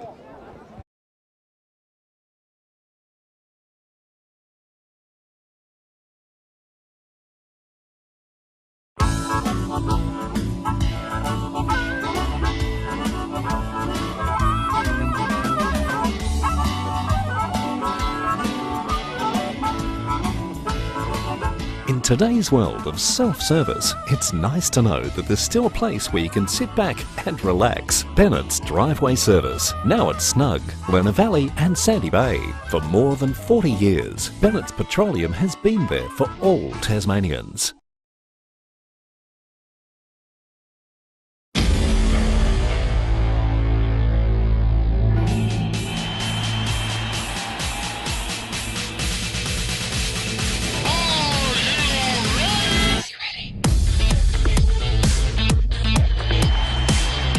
Exhilarating turbo performance, advanced connectivity, and the latest safety technology. All new Suzuki Swift, the revolution of an icon.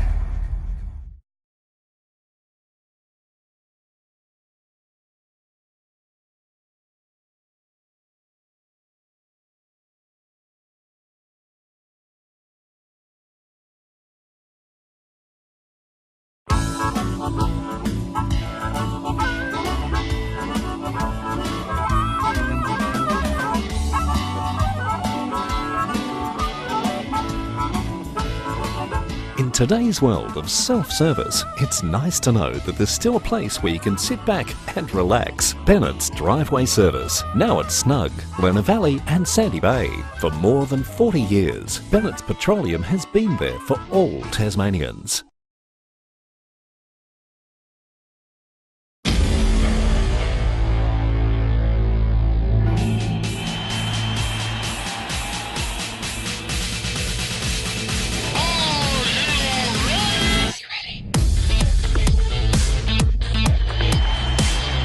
Exhilarating turbo performance, advanced connectivity, and the latest safety technology. All new Suzuki Swift, the revolution of an icon.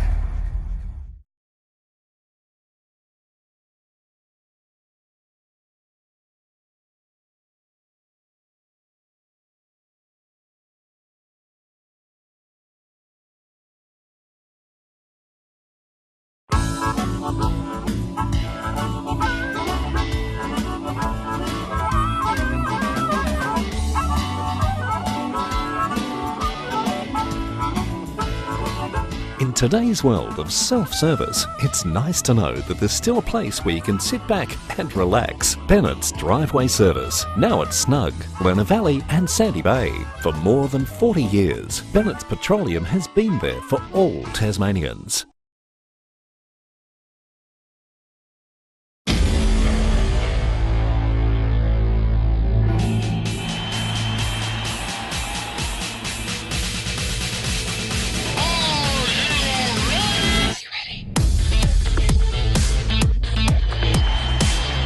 Exhilarating turbo performance, advanced connectivity, and the latest safety technology.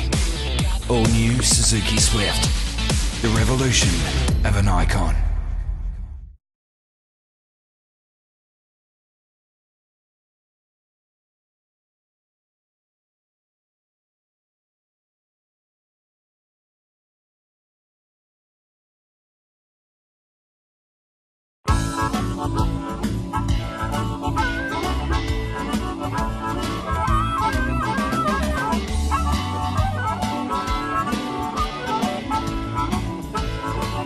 In today's world of self-service, it's nice to know that there's still a place where you can sit back and relax. Bennett's Driveway Service, now at Snug, Lerner Valley and Sandy Bay. For more than 40 years, Bennett's Petroleum has been there for all Tasmanians.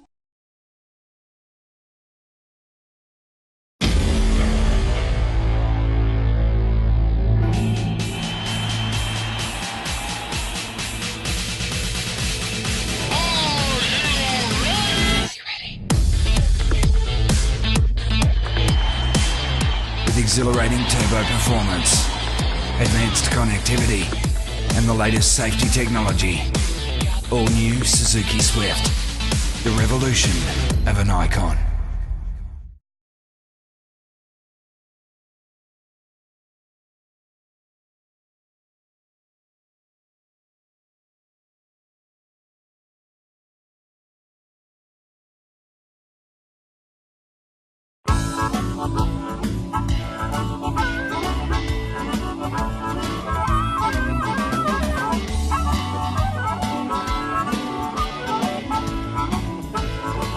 In today's world of self-service, it's nice to know that there's still a place where you can sit back and relax. Bennett's Driveway Service, now at Snug, Lerner Valley and Sandy Bay. For more than 40 years, Bennett's Petroleum has been there for all Tasmanians.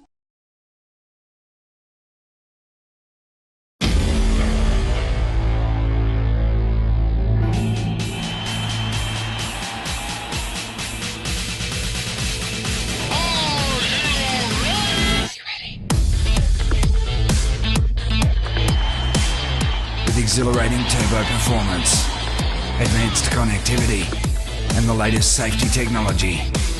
All new Suzuki Swift, the revolution of an icon.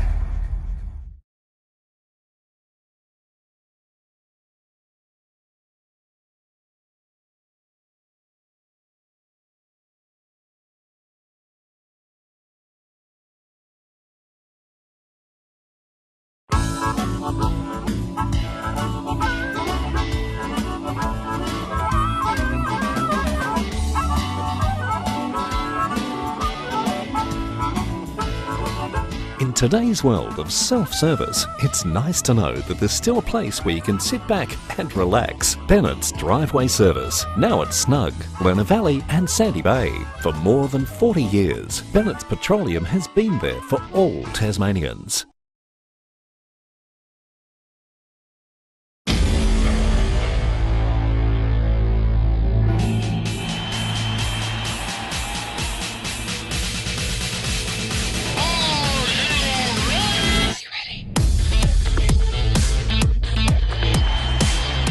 Exhilarating turbo performance, advanced connectivity, and the latest safety technology.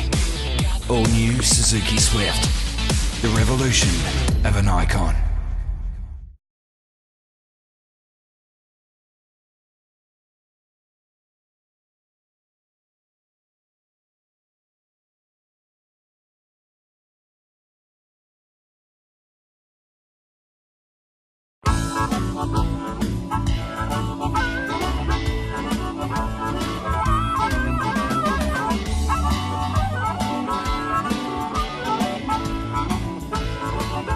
In today's world of self-service, it's nice to know that there's still a place where you can sit back and relax. Bennett's Driveway Service, now at Snug, Lerner Valley and Sandy Bay.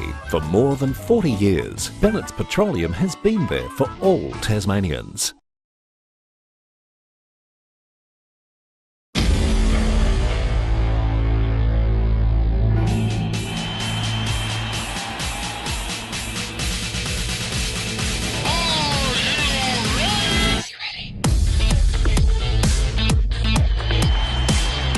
Exhilarating turbo performance, advanced connectivity, and the latest safety technology. All new Suzuki Swift, the revolution of an icon.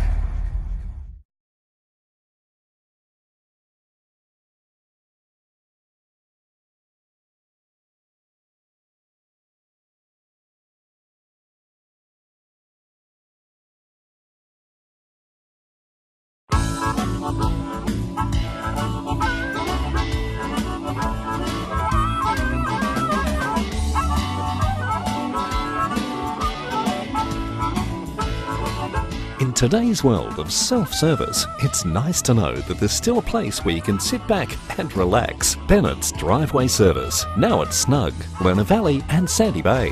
For more than 40 years, Bennett's Petroleum has been there for all Tasmanians.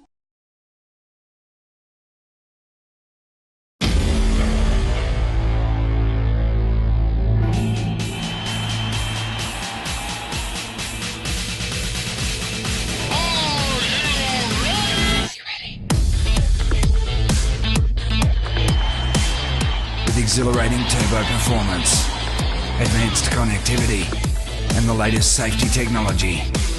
All new Suzuki Swift, the revolution of an icon.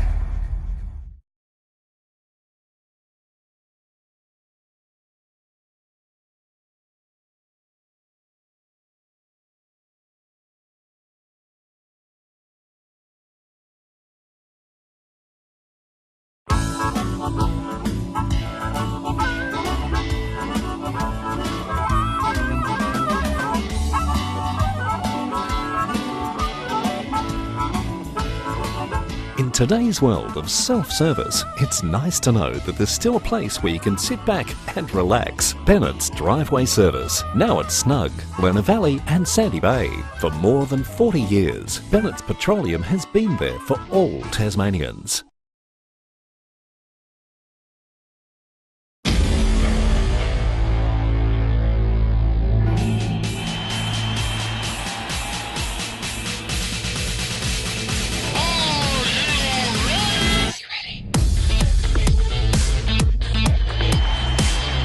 Exhilarating turbo performance, advanced connectivity, and the latest safety technology.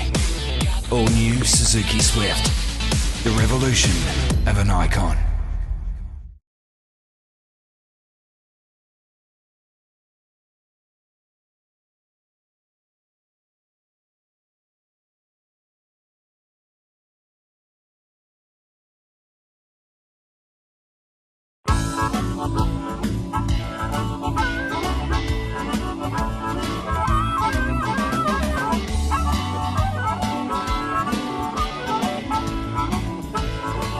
In today's world of self-service, it's nice to know that there's still a place where you can sit back and relax. Bennett's Driveway Service, now at Snug, Lerner Valley and Sandy Bay. For more than 40 years, Bennett's Petroleum has been there for all Tasmanians.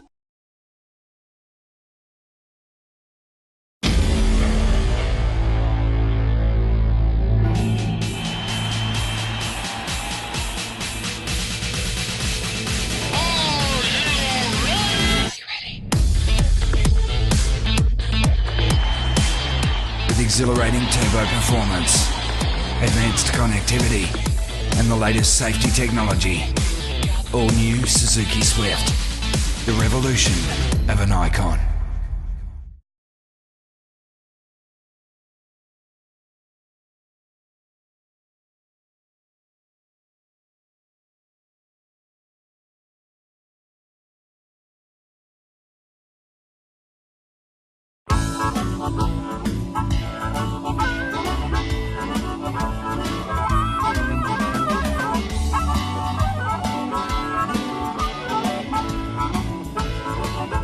In today's world of self-service, it's nice to know that there's still a place where you can sit back and relax. Bennett's Driveway Service, now at Snug, Lerner Valley and Sandy Bay. For more than 40 years, Bennett's Petroleum has been there for all Tasmanians.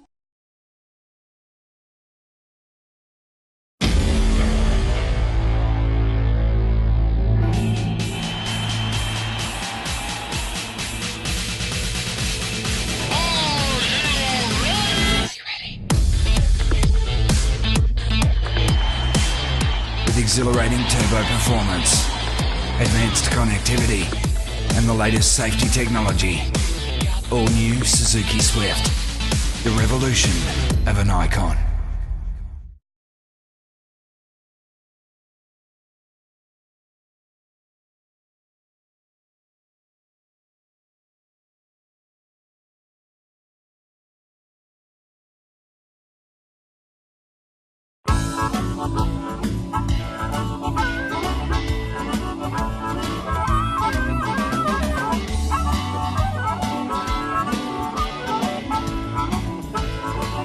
In today's world of self-service, it's nice to know that there's still a place where you can sit back and relax. Bennett's Driveway Service, now at Snug, Lerner Valley and Sandy Bay.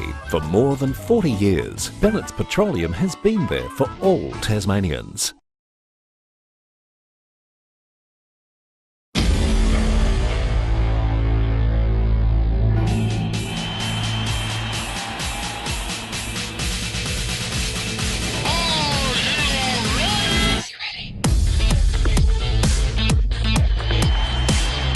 Exhilarating turbo performance, advanced connectivity, and the latest safety technology. All new Suzuki Swift, the revolution of an icon.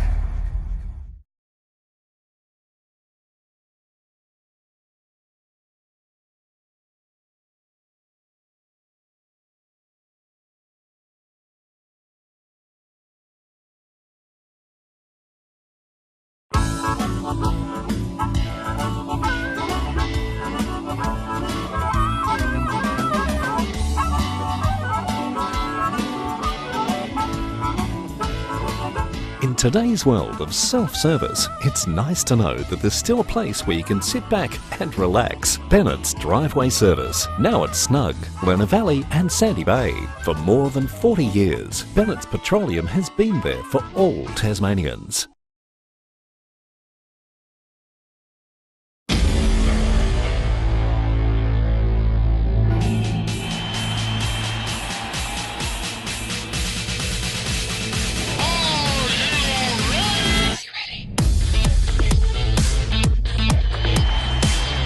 Exhilarating turbo performance, advanced connectivity, and the latest safety technology. All new Suzuki Swift, the revolution of a... Well, welcome back, ladies and gentlemen. As you see on the screen, thanks to Jackson Motor Company, 6.446, Lindisfarne, Claremont 2.719. A 27-point margin in favour of the Two Blues. There are the Claremont Magpies. They've got a bit of work to do, as. Yeah, they do. And it'll be really interesting to see what their forward line structure looks like in this quarter, because it was suffocated in the first quarter when they had the breeze. The youngsters off that half back in Annie Miller, Howlett, and also Will Press were fantastic in repelling everything that came forward. But the wind's still a factor, and they've got a breeze, and that's probably 3 to 4 goals, and they need to start getting one on the board pretty soon. Yeah, absolutely. And we've got the co-commentator. I finally figured out who it was. Scott Donaghy is up on the balcony next to Martin Duffy. How are you, Scotty? Yeah, very well, thank you. Mate, do you know what? For a long time there, I knew it was you, and I just couldn't figure out who it was. He even wrote down Scott here. I did. I wrote down Scott, and I just couldn't remember your last name, Scotty, and I'm sorry, mate, but it's good to have you on board. Oh, good. Looks like Claremont got a bit smaller on the forward line this quarter. Right. Yeah, well, I'll be interested to see how they go. It looks like Simon Spencer's running around at full forward. And there we go, third quarter underway here live from Anzac Park in the qualifying final of the SFL season for 2017. The ball comes out to the wing. Here's a chance now for Green. Throws it on the boot around the corner. Nice one inside forward 50. County with a little push in the back perhaps. Yeah. Yes, it'll be a free kick going the way of David Clark. And it was evident to me that that free kick was there, Aaron. Yeah, nice push out there. Grant coming through, laying the punch on Mazzakli. And he did what he needed to do and just knocked it over the boundary line. Now, Duff, we're just concerned. The weather report from Pook was the wind and rain maybe coming at 3:45. It's 3:26. You okay up there? He should be okay. Let's hope he's okay. I know he grabbed an umbrella. One of the Duffettes supplied him an umbrella, so let's hope he doesn't get blown away here in the second quarter. Clark trying to win it for Lindisfarne. Pops out, goes past Brown. Running through was Young. Young just moves it on nicely. He hasn't got any teammates. Cunliffe just shoved in the back, and Claremont will get a free kick. They may get a really quick play on here. Jetson was trying to run away. No, in fact, it's going the opposite way. Which way is it going? I'm not sure if we'll be able to see that on Bennett's. It's 50 metres. Well, I must. Let's have a look. It's a push in the back there, kind of. He's called that a throw, I'm assuming. Yeah, I thought he was fist clenched as well. And then if we just keep going on the Bennett's Petroleum replay here as well, Cunliffe. No, I think Jetson thought it was a Claremont free kick. And, you know, that's just that interpretation, knowledge of the game, but it's going to be a goal here to Cunliffe. Yeah, Cunliffe. Unless he slips over. Yeah, look, a bit harsh, but at the end of the day, the rules are you've got to give the ball back. And everybody knows it. That is true, Mr. Donaghy, as the ball goes through for Lindisfarne, kicking a goal against the Breeze and extending their lead out to 33 points, Aaron. That's not the start that David Hunt wanted. No, it's a little like popping the balloon on a 5th-year-old's birthday, isn't it? Right in front of his face. All the wind's got right out of him. So they have to bounce back pretty quickly here, Claremont. And Spencer up forward's probably the man that needs to get a few delivered in quickly to him one-on-one. I can't blame Corey Jetson for that. I thought, and Jetson thought, and you thought, Tubes, that was a Claremont free kick. And the umpire gestured quickly, but then it looked like the actual Claremont player was asking for the football. You just need to pay attention. Anyway, here goes Carr, a chance for the Pies going forward. A man down there by himself, and that's a good strong mark down there to Bailey Bester. He'll go back and have a shot. And I think that is the man that Justin Howlett is playing on. A good, strong mark down there to Bailey Bester. Must-kick goal for the Pies. Well, sent a few goals kicked in his pocket. It's not an easy one still with a win. He's going to aim probably outside of that right goalpost. Yep, here he comes. Looks pretty confident, distance won't trouble him, and he just sprays it too far. He got every bit of it. And the margin back to 32 points. Well, he did aim for that one, but I suppose he didn't kick it very high, did it? So the wind didn't have a massive impact on it.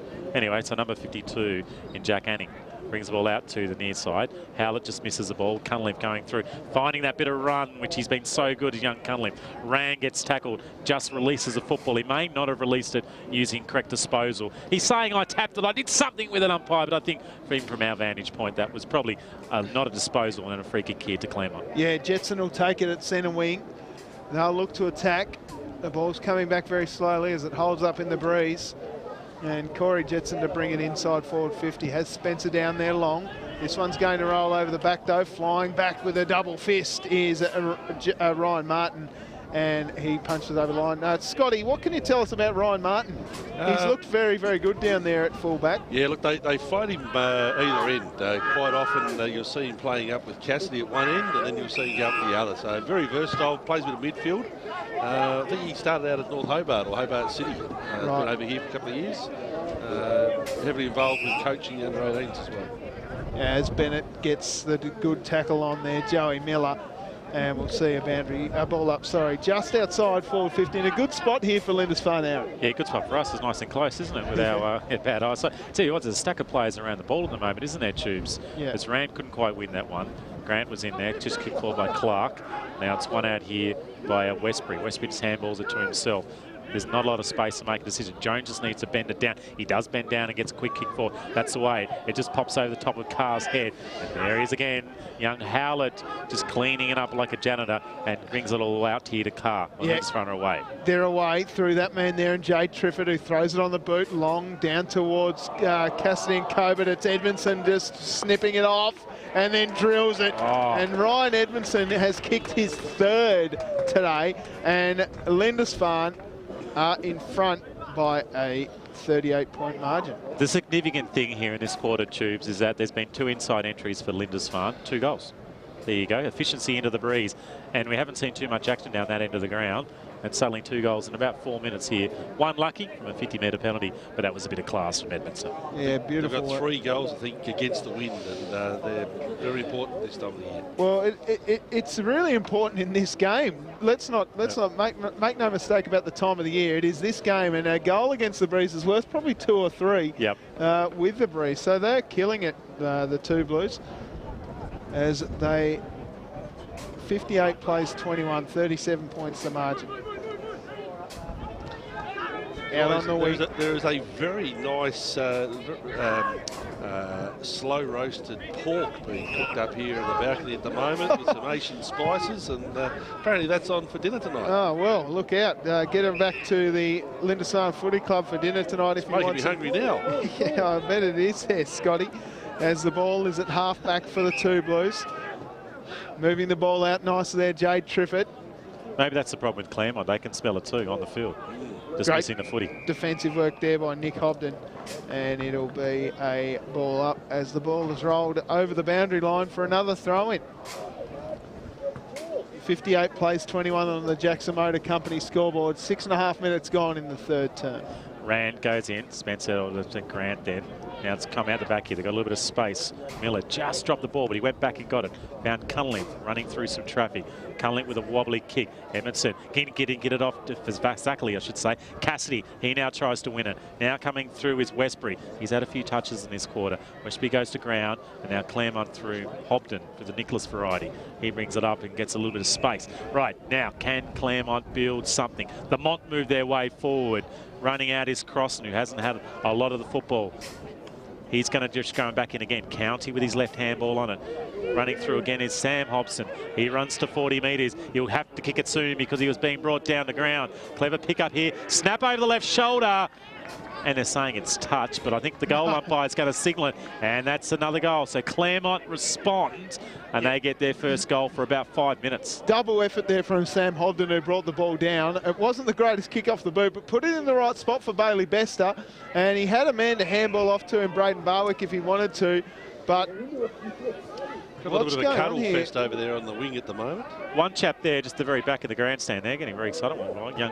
Young lady there, not very happy with the attention. Bailey Bester kicks the goal for Claremont. So they pulled out a free kick here. Have they? Yep. It's going to Lindisfarne. Yeah, it is. Well picked up there, Mr. Donaghy. Now, your 2 boys are playing in the juniors this year at Lindisfarne, I assume, yes, Scotty? Mate. Yes, the 2 Twin Towers. How are they going? Yes, we've still got a couple more weeks to go. All the juniors have got finals. I think there's teams playing Pontville, KG5, TCA, and probably a couple of other places. Brilliant to see, and I'm sure they'll play their senior footy here at Lindisfarne too as the ball goes forward over the back. Nicely worked there by Grant.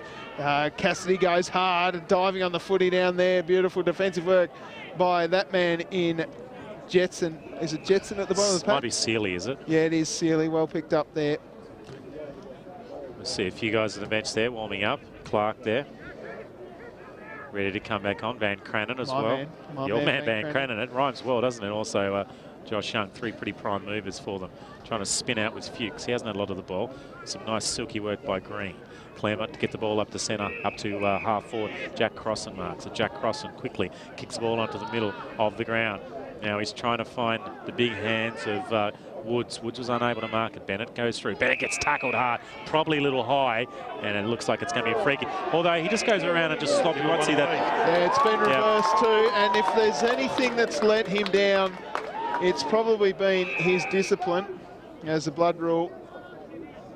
There's a blood rule here. Not sure what's going on. I'd say, yep, it'll be Ryan Martin coming off with the blood rule. A little bit of claret. It's on his hand, is it? No?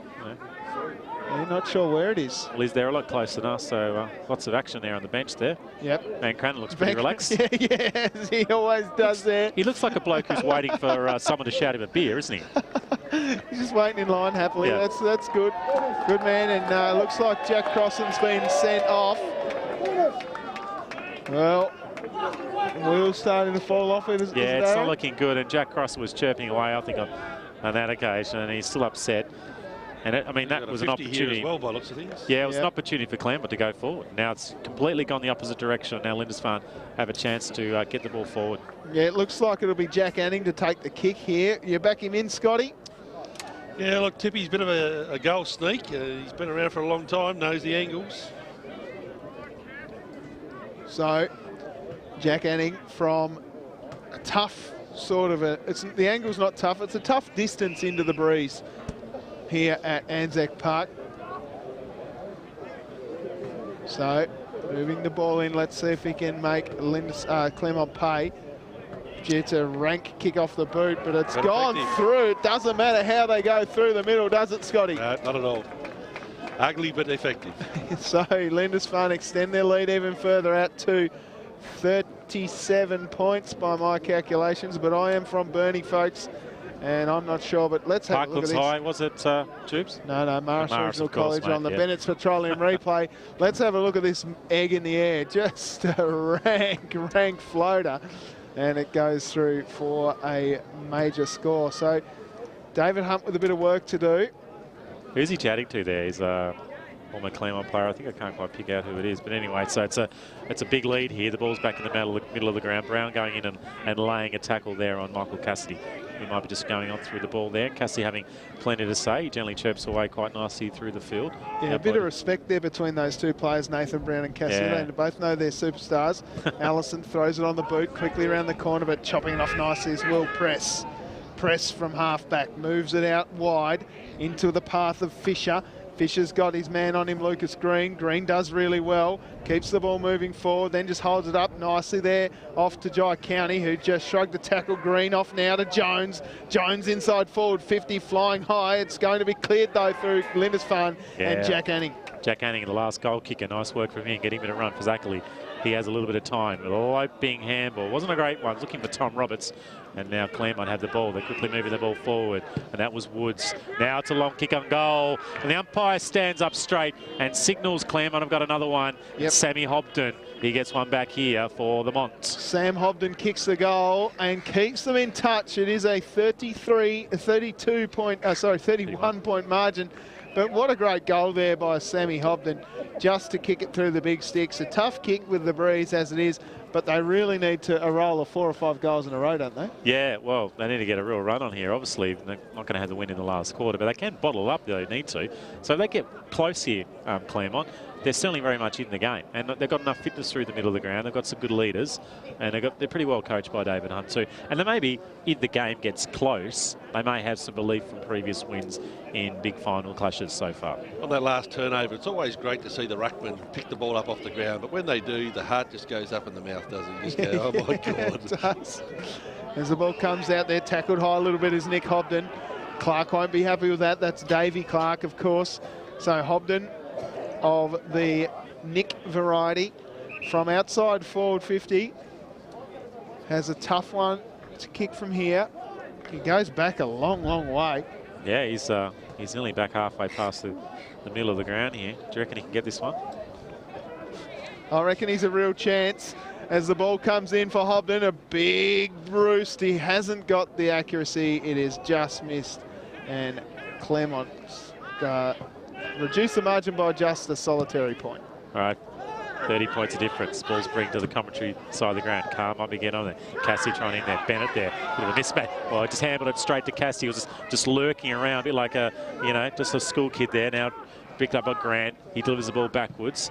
Claremont try and win the ball out here through the middle of the ground. Just popping in the back is Clark. He just read the ball a little bit better. One of those really hard ones, isn't it, Tubes? He really read that beautifully as it just got a little bit more breeze. He kicks quickly up to his brother, I assume, Michael. They're very similar looking units as they go long again. Clark in the direction of his mate down there in Edmondson, I think it is, who's been dangerous. Diving on the footy down there, though, is Braden Pace. And there's a free kick going the way of Claremont, I believe, to Pace, as the umpire even helps him up. Let's give him a hand. Can you touch the players? Well, yeah, you can do whatever you want, I guess. I suppose you've got that colour on to see the Bennett Petroleum replay there. Brown just going in and making sure he's going to get the football. Howlett coming through. Tell us Tell us about him, Scotty. Howlett, give us a little rundown on him, because he's been very, very good today. Yeah, look, he's smooth like he's on the silky. He's got a bit of a horse background, as the Howlett family does. Come in this year, I think from Clarence. A few injury clouds very early on, but performed really well the last few games. I've never heard that, an equine background there for an individual. I'm assuming. Silky. Yeah, okay. Silky to horse background. Oh, This is why I hope you're not getting paid for this special comments. And the strong mark taken in there by Martin Allison. He wheels around quickly, drives it inside 450. County's in the right spot over the back. It rolls, and it rolls. Oh! He's got it. Well, umpire doesn't move. He's waiting for his call, and he says, yes, goal. Martin Allison kicks his second, and Claremont reduced that margin even further, back to 24 points. Look at that for a strong grab there, Aaron. Yeah, that was great. And then quickly replay. play it on, Marty Allison. He's really keen. Just, I mean, that's an example. We've seen 2 goals. That's the second goal that's just kind of popped over the back. Clark wanted a free kick. He was calling it out. And unfortunately, running through was Matty Phillips. He couldn't get his hand to it and went through for a goal. I could have thought he could have punched that. What was he doing there? Well, I don't know. Maybe it was we got just the depth perception from here that we couldn't tell how far away. But he looked like he could have made a bit of an effort to try and spoil that one through. But anyway, Claremont making a bit of a charge here. Yeah, Duff's just made the call. He said it's game on. Game on Game here. on. He reckons there's a bit of a change in momentum. Yeah, possibly. He said it's game on. Carr was going in. Good tackle laid there. It's going to be a free kick here. Now, there's a bit of push and shove. There's a bit of energy just coming for both sides at the moment as Brown just drops the ball in front of it. So the 2 William Leach medalists going at it again. They've had a good contest on a couple of occasions. They play different brand of footy, but both very, very talented. Now, wins out here. Steaming through is Cassidy. He ran through a little gap in the door, gets it on his left boot, kicks it up to Edmondson, and he gets his hands on it and takes the mark. He's going to have another shot on goal. Well, I don't want to put too much pressure on Ryan Edmondson here, but he's been the difference today. He's kicked 3 goals, and he's taken some really strong marks inside 450. That contested grab against the breeze is worth its weight in gold. And he's taken them all 20 metres out directly in front. Helps, doesn't it? It certainly does. All right, Edmondson now. An opportunity for his 4th goal. Big kick on here. This extend it back to a 5-goal lead for Lindisfarne. Edmondson comes in. Bit more of a stab at that one, but that one looks pretty good. It grumps into the fence. Edmondson has his 4th, and Lindisfarne extend that lead back out to 30 points. Can we go back and have a look at that mark again, Jerry? I know it's a fair way back. Our man Jerry, who's operating the replays and everything down here. But that is just a ripping contested grab. There's not much that poor old Matt Seeley can do there. Strong grab to Ryan Edmondson, and then went back against the breeze, made no mistake, and the margin back to 30 points. One of the things that Willing said at quarter time is they really wanted to isolate Edmondson in that forward line. And it's something that other teams have taken advantage of over the years, where they've always double-teamed Edmondson and Cassidy. Yep. And Claremont haven't had the numbers to do that today, and I think it's made a difference. But Duff has just said game over. He's gone the other way. Oh, wow. Oh, flip-flop Duff as the ball's inside forward 50 for the Pies, and tied up nicely there by Matt Phillips, and we'll see a ball up. Well, 18 minutes gone in this 3rd term, thanks to Jackson Motor Company. Ruck contest down to Case Miller, and Matty Carr. It comes out to Joey Miller. Kicked over the top. Here's a chance for Tom Roberts. Has Bennett hot on his hammer, and a great tackle there by Ash Bennett. Beautifully worked out towards a Braden Barwick. Back into Bennett. Bennett, not 15, the umpire said, so swings it around. Clark's there, as is Brown, who's going to get a free kick here. Clark for 2 high against Matty Carr, and a free kick going to... He's a gutsy player, Clark, isn't he, Tubes? Yeah. He's been fantastic, mostly in the back half today. And there's another example of some good foot skills. Finds Cassidy, who's getting some move now. He's got a player here on the far side. He just needs to get the ball over the top there. Running through is David Clark. David gets it around onto his left boot. It's not the neatest of kick, but not bad. Shot on goal. And it's another one. I think that's Triffett, is it? Yes, it is. Triffett kicked another one, and they get it out to 6 goals. We'll go right back a bit further, Jerry. If we can go back to where Cassidy came through and took that grab on the Bennett's Petroleum replay. This is just so clever from Clark, David Gut Clark. running, isn't it, Tubes? Absolutely, but this moment here, not to blaze away, clever stuff in towards Triffett, and then Triffett to finish against the breeze. That is just beautiful work by Lindisfarne, and that is why they are one of the premier sides in this competition. playing against Claremont, again, who are no easy beats, that's for sure. They've been very efficient in this quarter, Lindisfarne. I think it's now 8 inside 50s, and I think that's their 4th goal for the quarter, so they've been really fantastic. As winning it out is Michael Clark. Michael Clark moves it with hands to Westbury. Westbury's, unfortunately, his kick's a little bit off target, and it's fine the hands of Corey Jetson. Jetson out to County, just chips over the top to Allison, who's been very good again this quarter. Lifted his game into Brown. Brown to the running man coming through the middle, and the Pies are away here up towards Spencer. Got chopped off nicely. Anning, I think it was, or it might have been Martin, comes out to Case Miller, and he clears for Lindisfarne over the top of Bennett and Roberts. Roberts going back, wins the pace battle here, and he just uses the 2 legs, and he's away. Handballs over the top. Here's a chance now for Will Press, running on hard down towards Edmondson, who takes a strong grab. And he has absolutely been the difference today. Inside forward 50, contested grabs are worth their weight in gold in modern day football. Yeah, absolutely. And we do have to make mention that the wind has dropped here. So Mike Pook's prediction at 3:45, it's 3:46, that the wind would peak just before then. It actually has just dropped off, probably peaked about 20 minutes ago. And in the left forward pocket, Ryan Edmondson, trying to kick his 5th goal. It's going to be difficult from that angle. The kick comes in. The umpire just points his eye sockets to the sky to indicate it is a goal, and Edmondson's got 5. Beautiful work there by Edmondson as we zoom in on some of the coaches up there. That is Dan Willing there, just taking a few notes at Is he writing time. his winning speech? He's going to chat to you at the end of the game, maybe? Yeah, I don't know. I'm not sure. I don't want to call it too much. And looking straight down the barrel of the camera, the man in the black hat there, look at him. And Gary, the team manager over the back there, a legend of the Lindisfarne Footy Club. Great to see him barking orders from up there, and a little cheeky smile there too. Well, he won't smile too much. They're really determined, and Daniel Willing's been talking about a legacy that he talked about at quarter time. And maybe this might be the start of it, but they've got to win this game of football. They do. And then they've got to head up to New Norfolk. Great mark, Cassidy, and it's now turning what one would say, if you're a Cockney gangster, it's turned pear-shaped. 22 minutes gone in this 3rd term. It is 42 points the margin to Lindisfarne. And another strong grab inside forward 50. Twin towers down there of Edmondson and this man, Cassidy. They're hard to beat. Yeah, Cassidy comes in. He's going to kick from just inside 40. Nice contact on the ball, but it's gone to the right-hand side, I think. The umpire moves to his left to indicate that's the case. And it's through to a minor score, but it's a 44-point lead here to Lindisfarne as Claremont are just desperate to find something, Tubes. Yep, another kick inside to the middle of the ground. It's chopped off there by Ryan Martin. Pops it up the middle, and a free kick going the way of Lindisfarne. It'll go to Fisher. If you didn't know anything different, you think Mike Pook's got out there and changed the wind. Yep. All the play's gone to the other end of the ground. So he probably has that power, maybe, Mike Pook. Now he's retired. You reckon Pooksy's a Lindisfarne supporter up there, Scotty? We can only hope. That's a clever kick because he was just outside his range. He finds Howe. And what do you rate his chances from here, Scotty? Yeah, no. Oh, well. No confidence in you, Matthew Howe from Scott Donaghy. If you had to ask Matty Howe's mum, though, she'd say yes. And that's a great shot right there, folks. That is the opposite end of the ground. Howe. That's not going to score. No, it's going to be chopped off. Oh, he's played on. He's played on. Oh, Van Crennan. Banana time. Fruit salad. No, it's not. What's going on? It's got touched off the boot. What an anticlimax. Not sure what the umpire's doing here, but they're in control over there, that's for sure. So free kick here to Claremont, I think. Really? Yeah. No, it's actually going to be a ball up. Take it back.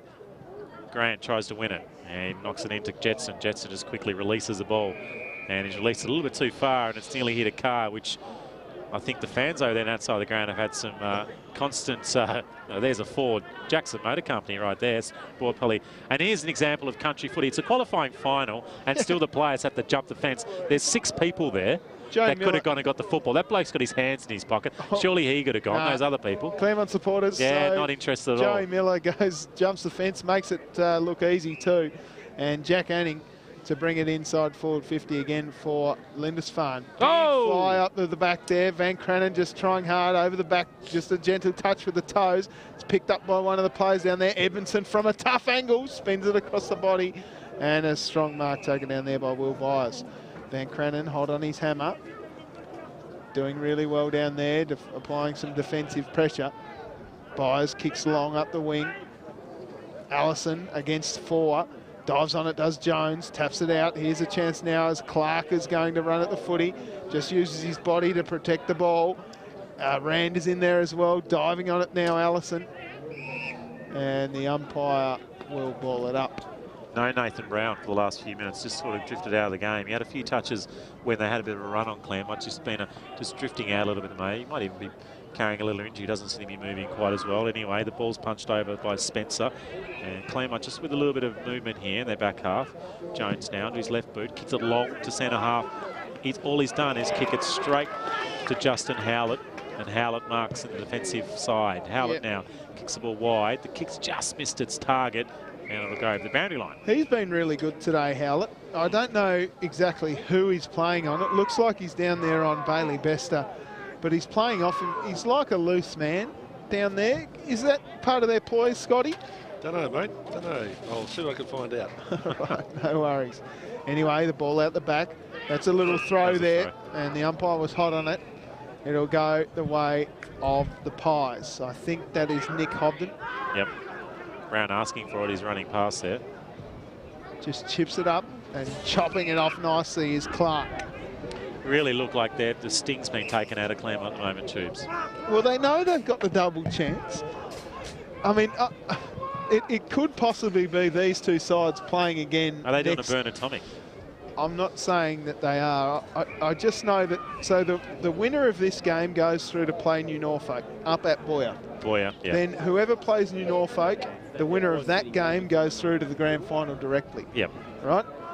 The loser of this game plays the winner of Cygnet and Dodgers Ferry. Cygnet had a goal lead at quarter time. We haven't seen a score since about midway through the first quarter there.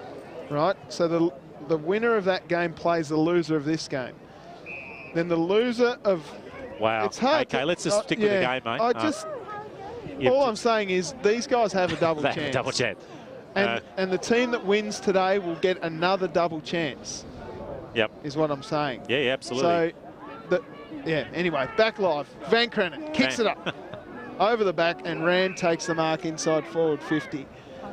And he will go back, and I know there's a whole quarter of footy to go, but the breeze has changed, Scotty. Is the breeze going to the left of screen? Look, it's probably more going across, yeah. It's probably more going across the ground now as opposed to straight down the middle. Right. So a bit of a change there. But still favouring probably Claremont's end. Right, okay. Rand taking the kick. Big long roost. It looks like it's going through the middle, and it is. And Ollie Rand kicks his second, and Lindisfarne extend their lead out to 49 points. Yeah, tough stuff, isn't it, at the moment for Claremont? This game is slipping very much away from them. Gee, that's a beautiful kick. It's a nice efficiency. They've kicked really well. Rand, Edmondson up forward as well. They've been a very efficient side moving forward. They've had, at the moment, 17 inside 50s in the quarter. Now, you can consider kicking into the breeze in the second quarter, Claremont only had 5 inside 50s. So they've had a distinct advantage kicking into the breeze. And that's because, obviously, the breeze has dropped. We think there's been some mystical magic from some of the Lindisfarne supporters. Maybe they're dancing around a cauldron or singing something. But at the moment, they're drumming something. That's just going to pop over the top of Spencer. Still a chance here for Claremont. Running onto it there is Martin. He just gets a fist to it. Crossan lurking as well. But Crossan just hasn't really got into this game. He's come back onto the ground after spending some time just in the bin, but really struggling. Ryan Martin's done a great job on Jack Crossan. Yeah, he's informed Jackie Crossan, and Ryan Martin, up to this point, has probably had the better of him. Don't you think, Scotty? Yeah, look, he's only a youngster. Spent most of his junior career here. Went to Clarence for a couple of years.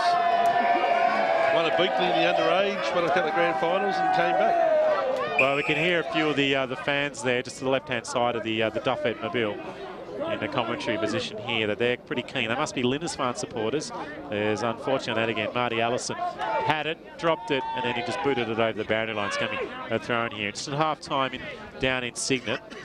Cygnet are 6 goals 5, 41. Dodgers Ferry 8 goals 4, 52. So Dodgers Ferry are on, well, it's close, obviously, and there might be a bit of a breeze down there, but Dodgers Ferry were up against it. They had 4th spot for most of the year. Cygnet probably the danger side at the moment in this top 5, and that's a pretty tight game. Great tackle there laid by Westbury, and there might be a little bit of a push and shove here as Bennett comes in, tries to drag him off.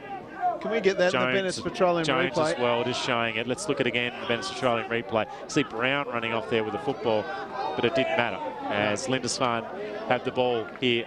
Half-back flank, just attacking side for the Claremont, or defensive side. Tegan Westbury now just swings around onto his right boot, decides to chip it up, looking for Cassidy. Cassidy runs out and takes a fantastic mark in front of Spencer. Quickly plays on with a handball, tries Jared Fisher. Fisher now just controls it, gets it on to Seeley. Seeley pops it out in front. That might have just hit the ground. Oh, maybe just a sore back there for Clark.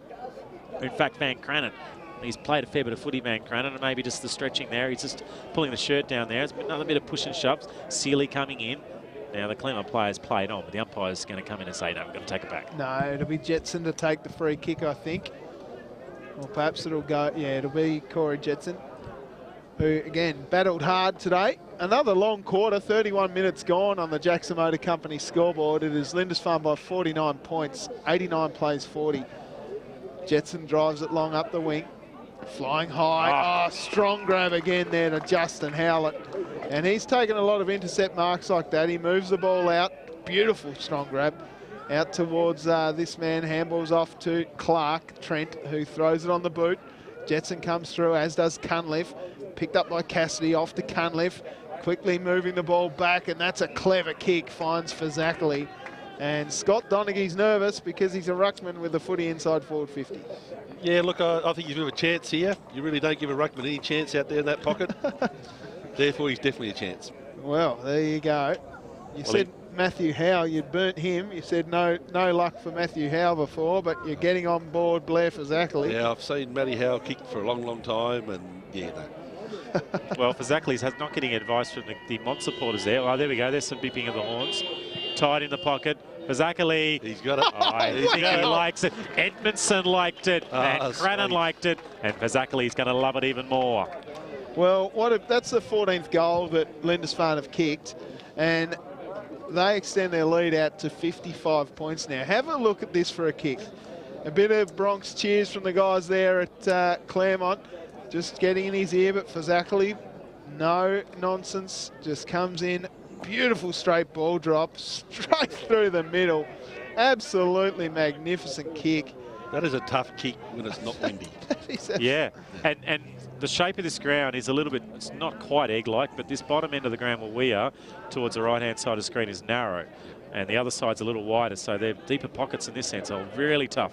As Cunliffe got the handball off to Clark. Now the ball's quickly moved on here by Lindisfarne. Good contest down there.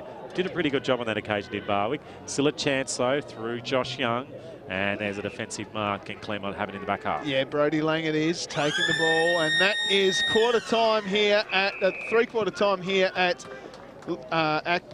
where are we? Anzac Park, Anzac Park, yeah. It is Lindisfarne 95 to Claremont 40. Goal kickers for Lindisfarne, 5 to Ryan Edmondson, 2 to Ollie Rand, then singles to Michael Clark, Josh Young, Benny Van Cranen, Troy Cunliffe, Jade Triffett, Jack Anning and Blair Fazackerley with an absolute beauty from the pocket. For Claremont, it's 2 to Marty Allison, 1 to Dan Fuchs, Sam Hobden and Bailey Bester. A good half of footy, a good quarter of footy if you are a Lindisfarne fan out there, Aaron. Yeah, well, I think the most significant thing is the meteorological phenomenon that's occurred here on the Eastern Shore. We've seen the wind probably do around about 150 to 160 degree turn, and it's certainly favouring the Lindisfarne. Well, not favouring Claremont's end, I suppose, is the best way to describe it. The narrative for that quarter was the forward line of Lindisfarne. They got some wonderful ball movement in, and Edmondson was able to grab some marks. I thought Cassidy's quarter was probably his best quarter as well. Troy Cunliffe continually ran through the middle of the ground and distributed the ball. Claremont had a run for about 5 minutes in that quarter, but they were unable to really get the scoreboard. And that 50-metre penalty early on was what really hurt, and it moved the momentum back towards the Lindisfarne team. probably a little bit of discipline needed from Claremont a little bit there, Aaron. Yeah, absolutely. Now, we're going to have a short break, but just after our short break and see some ads from our supporters on Jackson Motor Company and also on the Bennett Petroleum, we'll see Tubes head out there and get some coverage 3/4 time and just see exactly what's happening. And we're going to get in smelling distance of some chaps in Liniment. We're back to you in just a few moments.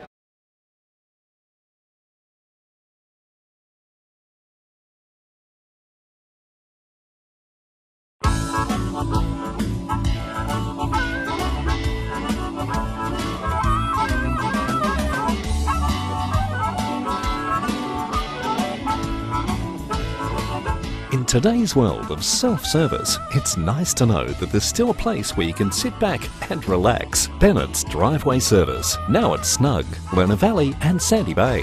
For more than 40 years, Bennett's Petroleum has been there for all Tasmanians.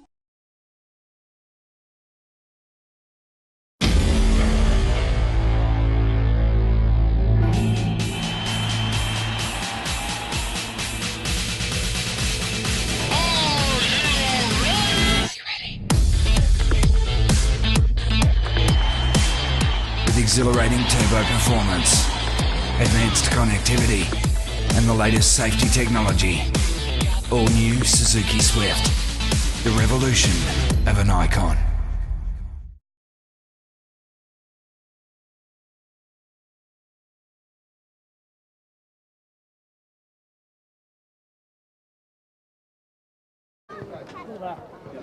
Against the wind, 12.7 inside 50. Based on these guys here working well down and keep the ball in our front half.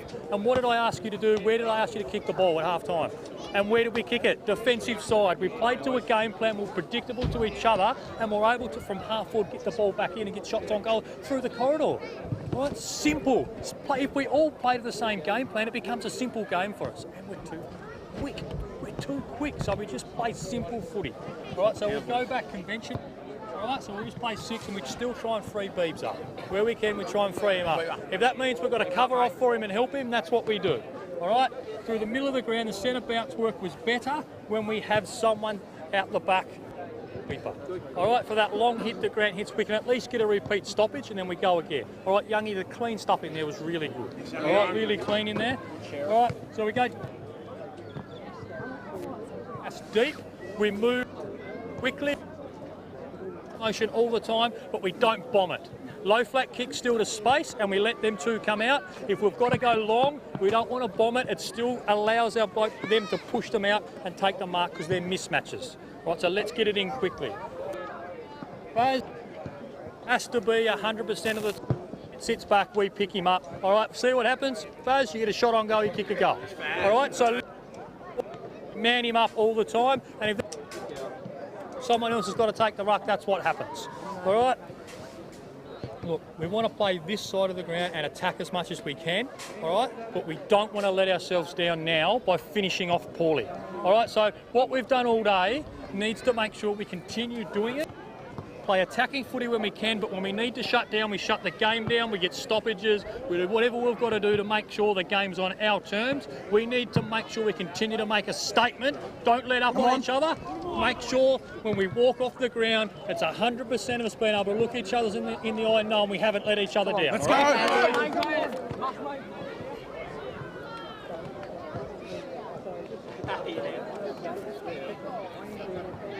Great words from Coach Daniel Willing there. What a time. Over to the Claremont huddle there, but our wireless network won't let us get all the way. Third quarter is gone. As you heard, Daniel Willing, keen to see these boys run it out for the full 4 quarters. Back to you there, Aaron. Cheers, Tubes. A bit of hard work, mate. And Daniel just articulating the message out to the Lindisfarne players. 1 quarter of football left. A quarter of football which will most likely, unless we see something phenomenal, take on New Norfolk next week in the Valley of Love. Down in the south, as we see Martin Duffy quickly exiting the ground there. He's going to get up the stairs here to the camera position. But I think get it in quickly in one-on-one contests was the message there from Daniel Willing. The other thing is around efficiency. I mean, obviously they're being very efficient in third quarter, and to continue that into this last quarter here. We've got a big last quarter here for Lindisfarne. Can Claremont make a game of it? They've got a game next week. It's going to be tough, but at least Claremont next week, they will have a home game out in Abbotsfield. So that's one advantage for them, where they've got a very good record. And the Mont's record here at Anzac Park continues to be miserable, as it has been for a few years now, as Lindisfarne now with a 45-point lead looking to win this one out. What I really liked there, as was Dan Willing didn't say, let's put the cue in the rack and think about next week. He still wants his boys to make a statement here today. Yeah, and look, you know what? The meteorological phenomenon that is here on the Eastern Shore, I think the wind's picked up and it's going back to the right of screen again. It's like someone's got a switch. Yeah, so there we go. Umpire Hollywood about to ball it up here in the middle. Fourth quarter underway here at Anzac Park. Lindisfarne and Claremont, 55 points the margin. Claremont won't put the cue in the rack, that's for sure. As Hobden just caught one high, didn't get the free kick. Going in there was Clark. Fazakali's in there. Hobden goes again, gets kick out wide, and here's a chance now as they bring the ball inside forward 50. One last time, beaten down there was the man from Claremont and Spencer diving on the footy's car. They just threw it out the back. Scooping it up was Anning. Back towards his man down there, and Ryan Martin, who goes across goal. Dangerous. Clark got a hold of it. County now just threw it away. And the free kick will go to Clark for a throw. Smile on the face of Bennett there. Maybe just not happening for you with him at the moment, as Clark just chips the ball wide to Howlett. Howlett's had a mountain of work here to do. He's got a lead from Fazakali. Fazakali doesn't, we shouldn't say won't get the ball, not at this stage. Now it's kicked up to Cassidy. Cassidy will try and climb. He's got Barwick on him. There's one down there. Running through is Jones. And it's going to be, so I think, a high tackle there. It's going to be maybe a free kick there, as Michael Clark just clipped one around the ear hole there, but he's okay. The handball's gone off there by Sammy Hobson. And now it's going to work it out through Corey Jetson. Corey Jetson goes high to centre half forward. He's going to have to climb. And he's claiming the mark. And the umpire said yes. So wonderful climb. It's a push in the back. Oh, it was a push in the back, yeah. What a shame. It'll go to Joshy Young, who moves the ball quickly up to Roberts. Roberts from half-back, plays on quickly, so fleet of foot, drives it long in towards his teammates there. Lang came out and punched it away, and it looks like Hobden. Nick will kick it long up the wing towards Spencer, over his head a little too far. Joey Miller's down there, he gets first of the ball, handballs back to Fazakali, over the back to Miller again, and Miller, the case variety, kicks it long, down towards this man, Clark, who takes the mark. Goes wide to his brother, Trent. It's not Trent at all, it is David, I beg your pardon. And he drives it long, and the mark taken there by Cassidy. Just who looks sore. Just thunked into his hands, didn't it there? Yeah, he just might have copped that one. I think he's okay though, Cassidy. Cassidy now gets a lead. He'll have a shot here. Well, he's I think he's just within distance. I've seen him kick some long bombs. He's going to be kicking from just outside 50 metres. There's no arc. The arc is 40 metres here because it is a relatively short ground. It's right in front of us in the commentary box. Cassidy comes in and kicks it very high. 9-9.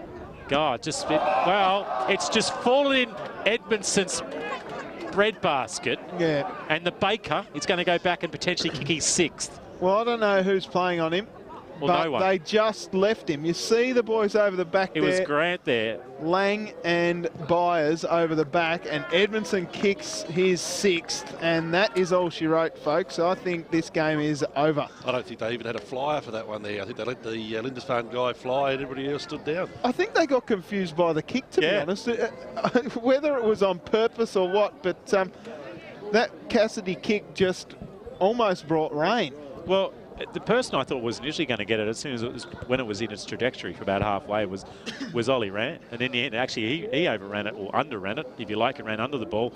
And he may have even just obscured the view of some of the Claremont defenders. But the reality is, you just have to try and get body on any player who's on the opposition to ensure that they can't get it. And Edmondson was just crouching down, hitting Tiger and straight into his lap. Yep, and that's his sixth goal on the Jackson Motor Company scoreboard, as Lindisfarne looked to drive the knives in even further. Picked up nicely there by Case Miller, who gets wrapped up in a Hobden tackle. Umpire comes in, says, no, give it to me. I'll ball it up. Umpires have been pretty good. Yeah, no, umpire's been great. We saw a couple of ones we're not sure about, but we can't hear what's going on out there, which probably makes it a bit hard, and certainly we don't need to see, players getting too excited. And it's one out here by Corey Jetson. He just needs to dispose of it, but he's not that clean with it. And Miller wins it out for Lindisfarne. It's moved on to Triffett. Triffett goes to ground. Claremont are definitely hunting the ball a lot more this quarter. Their numbers are around the contests, outnumbering Lindisfarne at every single contest during the start of this quarter. As I said, our wireless mic and camera just a little limited here at Lindisfarne to be able to get to that Claremont huddle. We would have liked to have got to the Claremont huddle, but unfortunately we couldn't make it and bring it to you on the live stream thanks to Bennett's and Jackson Motor Company. But I would have liked to have heard what David Hunt had to say. He'd want to take something out of this week to drag into next week, I would think. Well, they might be facing Lindisfarne again. You know, generally, historically, the McIntyre Final 5, statistically, this game will be played again in a prelim final. So these two teams will most likely, statistically, there's 75% chance, I think, of them playing in a prelim final again. So, and, you know, they will be at North Hobart Oval, so it'll be on a neutral turf. So there's still very much in it. Statistic, that one there, or is that actually a statistic? It's a long-range statistic. It's a bit like a Korean missile. It's a what do you call it? An assumption. It's partly anecdotal without a lot of evidence. Anyway, ball inside, forward 50, and running around the corner, Young, it was, missed the goal, kicks the behind. Tell you what, it would have sounded good if no one had questioned me, that statistic. Yes. Scott Donaghy, though, he's a stats man, aren't you, Scotty? Hey, listen, well, it's a little bit of a lull. A big shout out to one of the Duff supporters and Alexander Harris watching today from home. Oh, good on him. Yeah, big supporter of the club and the family, and he'll be sitting back enjoying this. Big fan of Tubes Taylor, is he? Probably, You've got no idea. I think he's got his autograph in front of the TV. The poster up, is there? Yes. Yeah. As the ball comes out, nice mark taken by Hobden, going back with the flight. Claremont will want to take something away here. Bringing the ball in, and there it is. Crossan takes the mark. And he's been very, very well held by Ryan Martin today. Yeah, Ryan Martin's been terrific. And Crossan's strong. He's a strong player in actually his ability and his strength. But Ryan Martin, who's a different body shape, has been fantastic with his athleticism. Great game for him. He's got speed, so when the ball hits the ground, he's going to birdie. Yep. And Crossan just hasn't had the energy that's probably required. And the motivation probably disappearing for the Claremont boys at the moment. And the motivation shown there, that's gone to the left-hand side and through for a minor score for Claremont, so they're not getting much closer at the moment. The other thing, the sad news overnight, was Drew Morford. Yeah, terrible. 69 years of age. He was always one of my favourites as Edmondson takes a strong mark. Yeah, Drew Morford, absolute legend at ABC and Channel 7 there for a long time. Absolute superstar, and really sad to see him pass away. As Lindisfarne bring the ball through, Fisher, who kicks a goal and extend their lead even further. 108 plays 41, and this was, again, a contested grab by Edmondson. Well, look at it. Edmondson's just showing his class because that's his third mark in the back 50. No one's really going with him at the moment. And great finish there on the Bennett's Petroleum replay to Jared Fisher. He has his first on the Jackson Motor Company scoreboard, and Claremont have put the cue in the rack almost. And they'll be playing either Dodgers Ferry or Cygnet next week at... Yeah, they'll be at home at Abbotsford Park. Yeah, so the first 2 weeks, the home team gets a final, but the last 2 weeks, the prelim and the grand final will be at traditional venue North Hobart Oval. And the new traditional venue used to be KG5 a few years ago. Cassidy running through the middle, that's great to see. Yeah, well, he's playing on the ball, I think, isn't he, at the moment? Spent most of the last quarter on the ball. Yeah. And a free kick going to Brown. Brown has it now. Well, he's going to give it away, Brown. See, that's completely played up there by Cassidy, and look, I'd do it if I were Cassidy, but the umpire doesn't need to fall for it. That shouldn't have been reversed. Anyway, probably a little undisciplined there by Brown. I suppose you just don't do it, do you, no. Brown? Brown's smart enough than that, but he's a fiery customer at times, Brown, but he's still smarter than that generally. There's frustration probably for Brown. Sends it up. Down there is Fisher. Gets tackled hard. Out the back to Van Cranen. Quick little handball. Can't quite get a hold of it. He does go again, though, Van Cranen. Doesn't try to get rid of it. Umpire's lurking. No, ball up. Kind of swap things around at the moment. Got Rand in there next to Van Cranen. Bennett just getting up with a little smirky smile, a little cheeky smile on his face. Lots of players around the ball. Bazakali will go up in the ruck here to try and win it out. Grant was good, just getting his hand down onto it. Coming through was Fisher on his knees, who kicked the last goal for the Lindisfarne boys, and there's some tired legs out there at the moment as they're just sort of stacks on the mill. I love watching Troy Cunliffe play footy. Oh, he's a great footballer to watch. Yep. And he just doesn't give up. What can you tell us about him, Scotty? Yeah, look, don't know a lot about him. I know he came from Hobart. Yeah. Right. But he's great to watch because he just gives you absolutely everything when he goes out there. And every club has got guys like that, and they're quality players. Yeah. And it's great to come to the regional football and see guys like that play.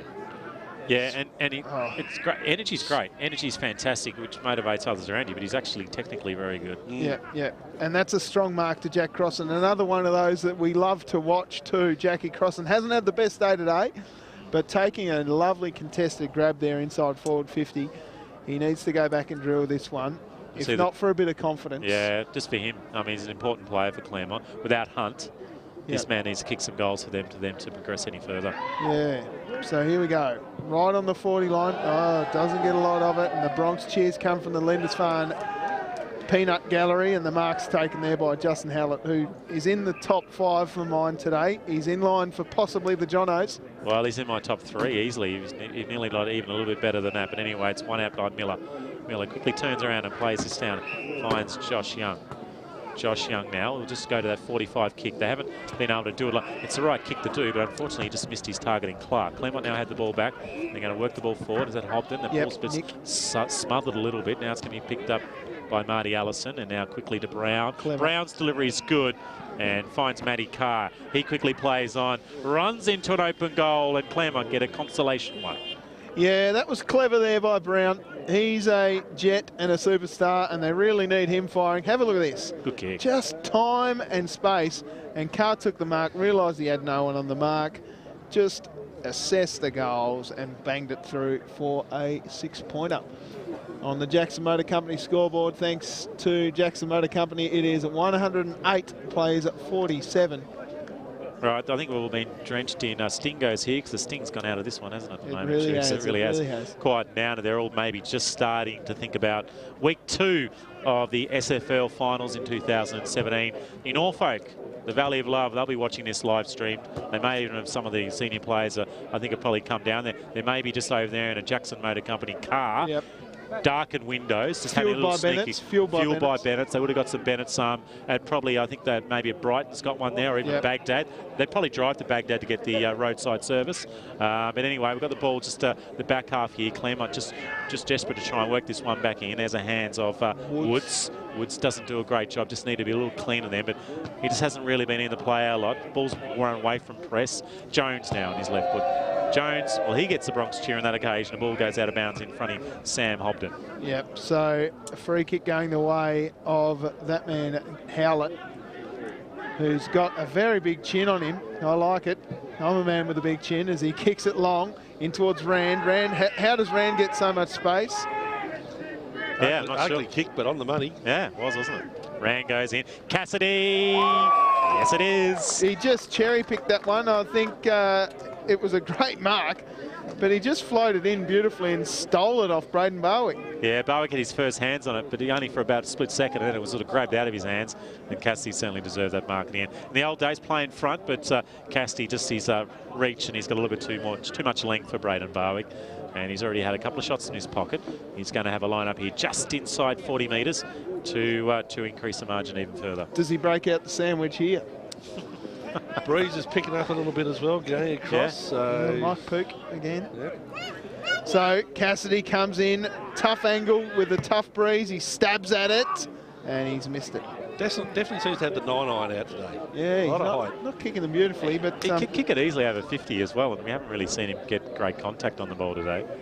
As you see a few of the players there just chatting, Jay Triffett, Lindisfarne, a few of the other ones there just chatting away and enjoying the game. They'll enjoy the aftermath, but they got a big clash as Brown threw a big clash, was unable to get that done. Jones pops out there to Sladdick. He hasn't had a lot of the ball. Now it's a chance for Josh Young. Just needs to console it, get the ball back, turns the ball around the corner, unable to.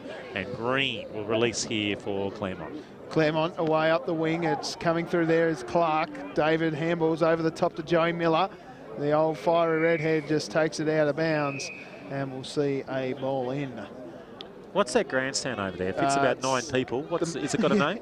Is it named after anyone? I think someone just brings it in from their backyard, don't they, Scotty? I think Hoppy did give it a name there at one stage. It's a shock. I feel like it's not. It needs to be big. It needs to be another at least 4 levels until you can actually needs to have deserve a name. roof. Well, I don't mind the deck that doesn't have a roof, but it needs another couple of levels there too. But anyway, those fans there, they're rugged up. It has got a little bit cooler here.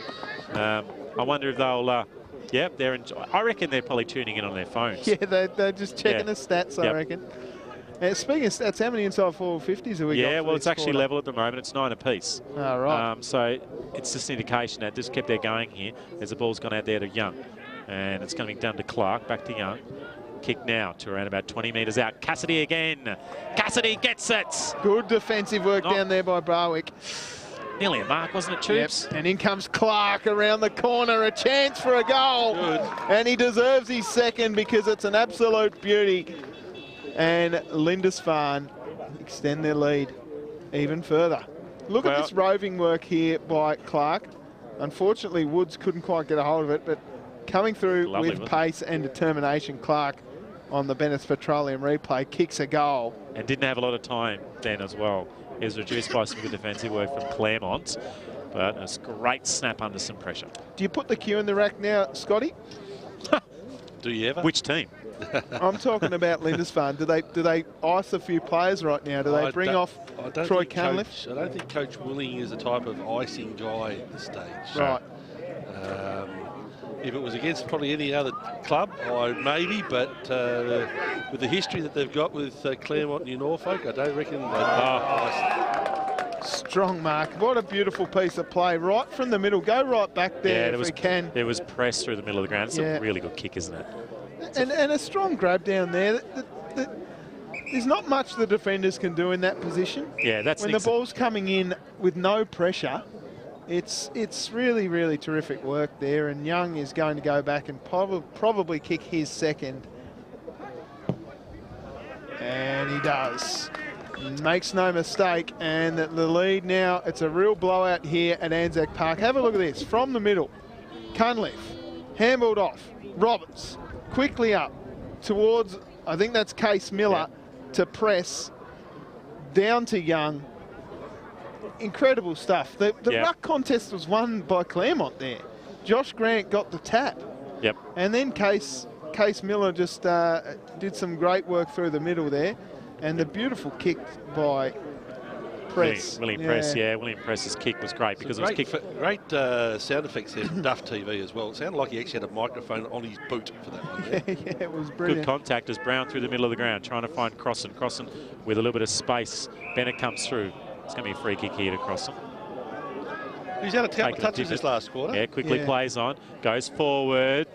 Is that taken by County? Clark putting some pressure on him. Marty Allison lurking. County off the ground with his left boot and snicks one through. Yeah, County just snuck that one through.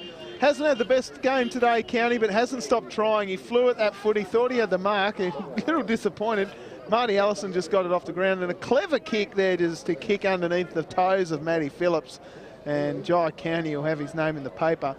And Claremont just shrink that lead a little bit more, add a bit more respectability to the score. We got an update. Yeah, we're trying to get the pigeon back from Cygnet at the moment. He's about halfway back. He's around Conningham at the moment. Is flying over. Maybe a bit of breeze is putting him off to try and get an update of the score down in Cygnet, but no update at the moment. Dodgers Ferry did have around about a 2-goal lead early in the third quarter, and that's the margin that we've kept, and that's what we know about at the moment.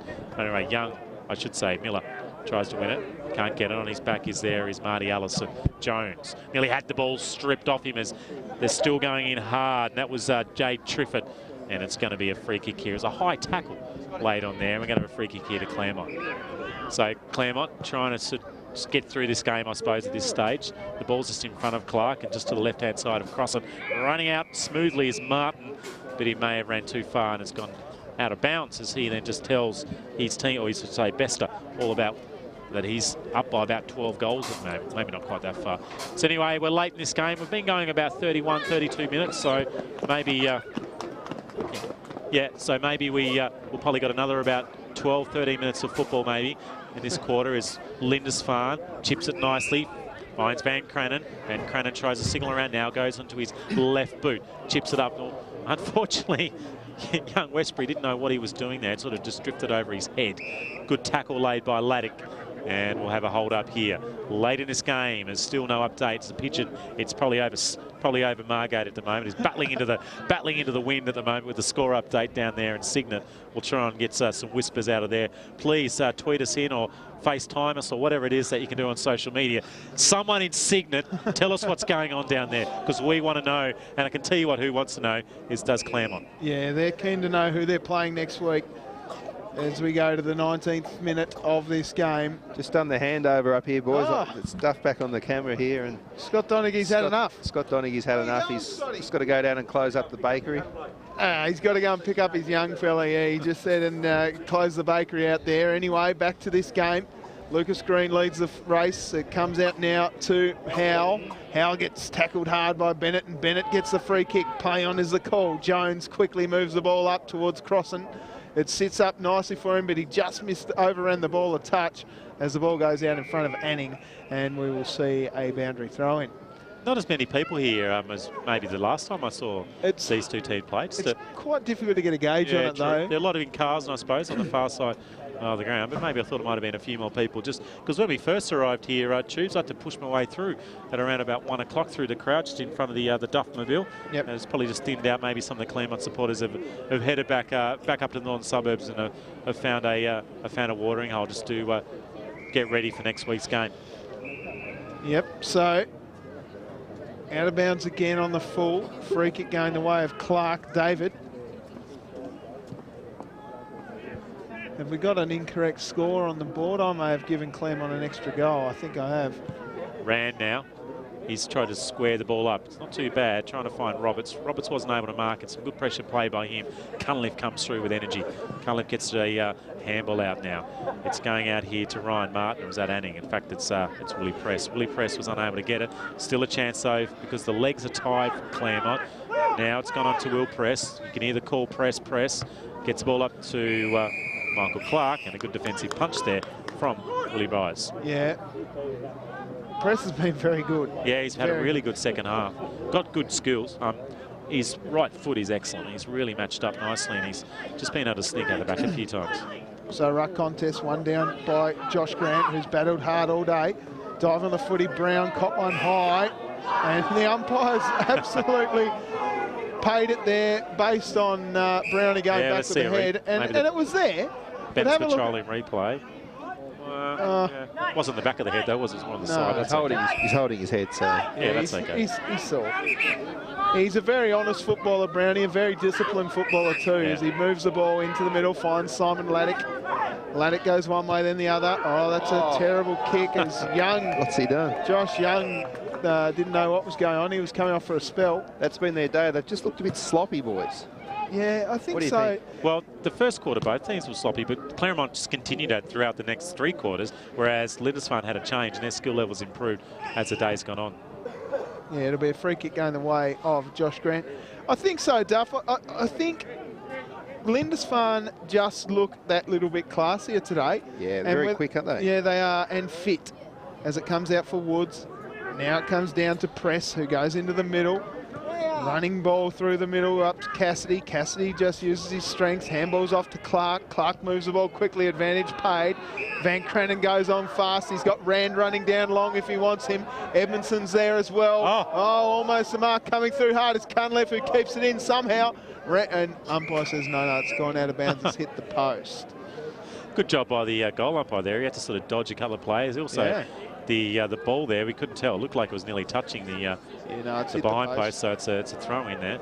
So throw in here, deep in the forward line for Lindisfarne, left forward pocket. A pocket which has seen a lot of the ball due to that wind that we've had. Look out for Rand. He gets his fist to it. Van Cranen coming through, as is Marty Allison. Snap on goal. It's to the near side and through for one behind. So 122 to 53 here.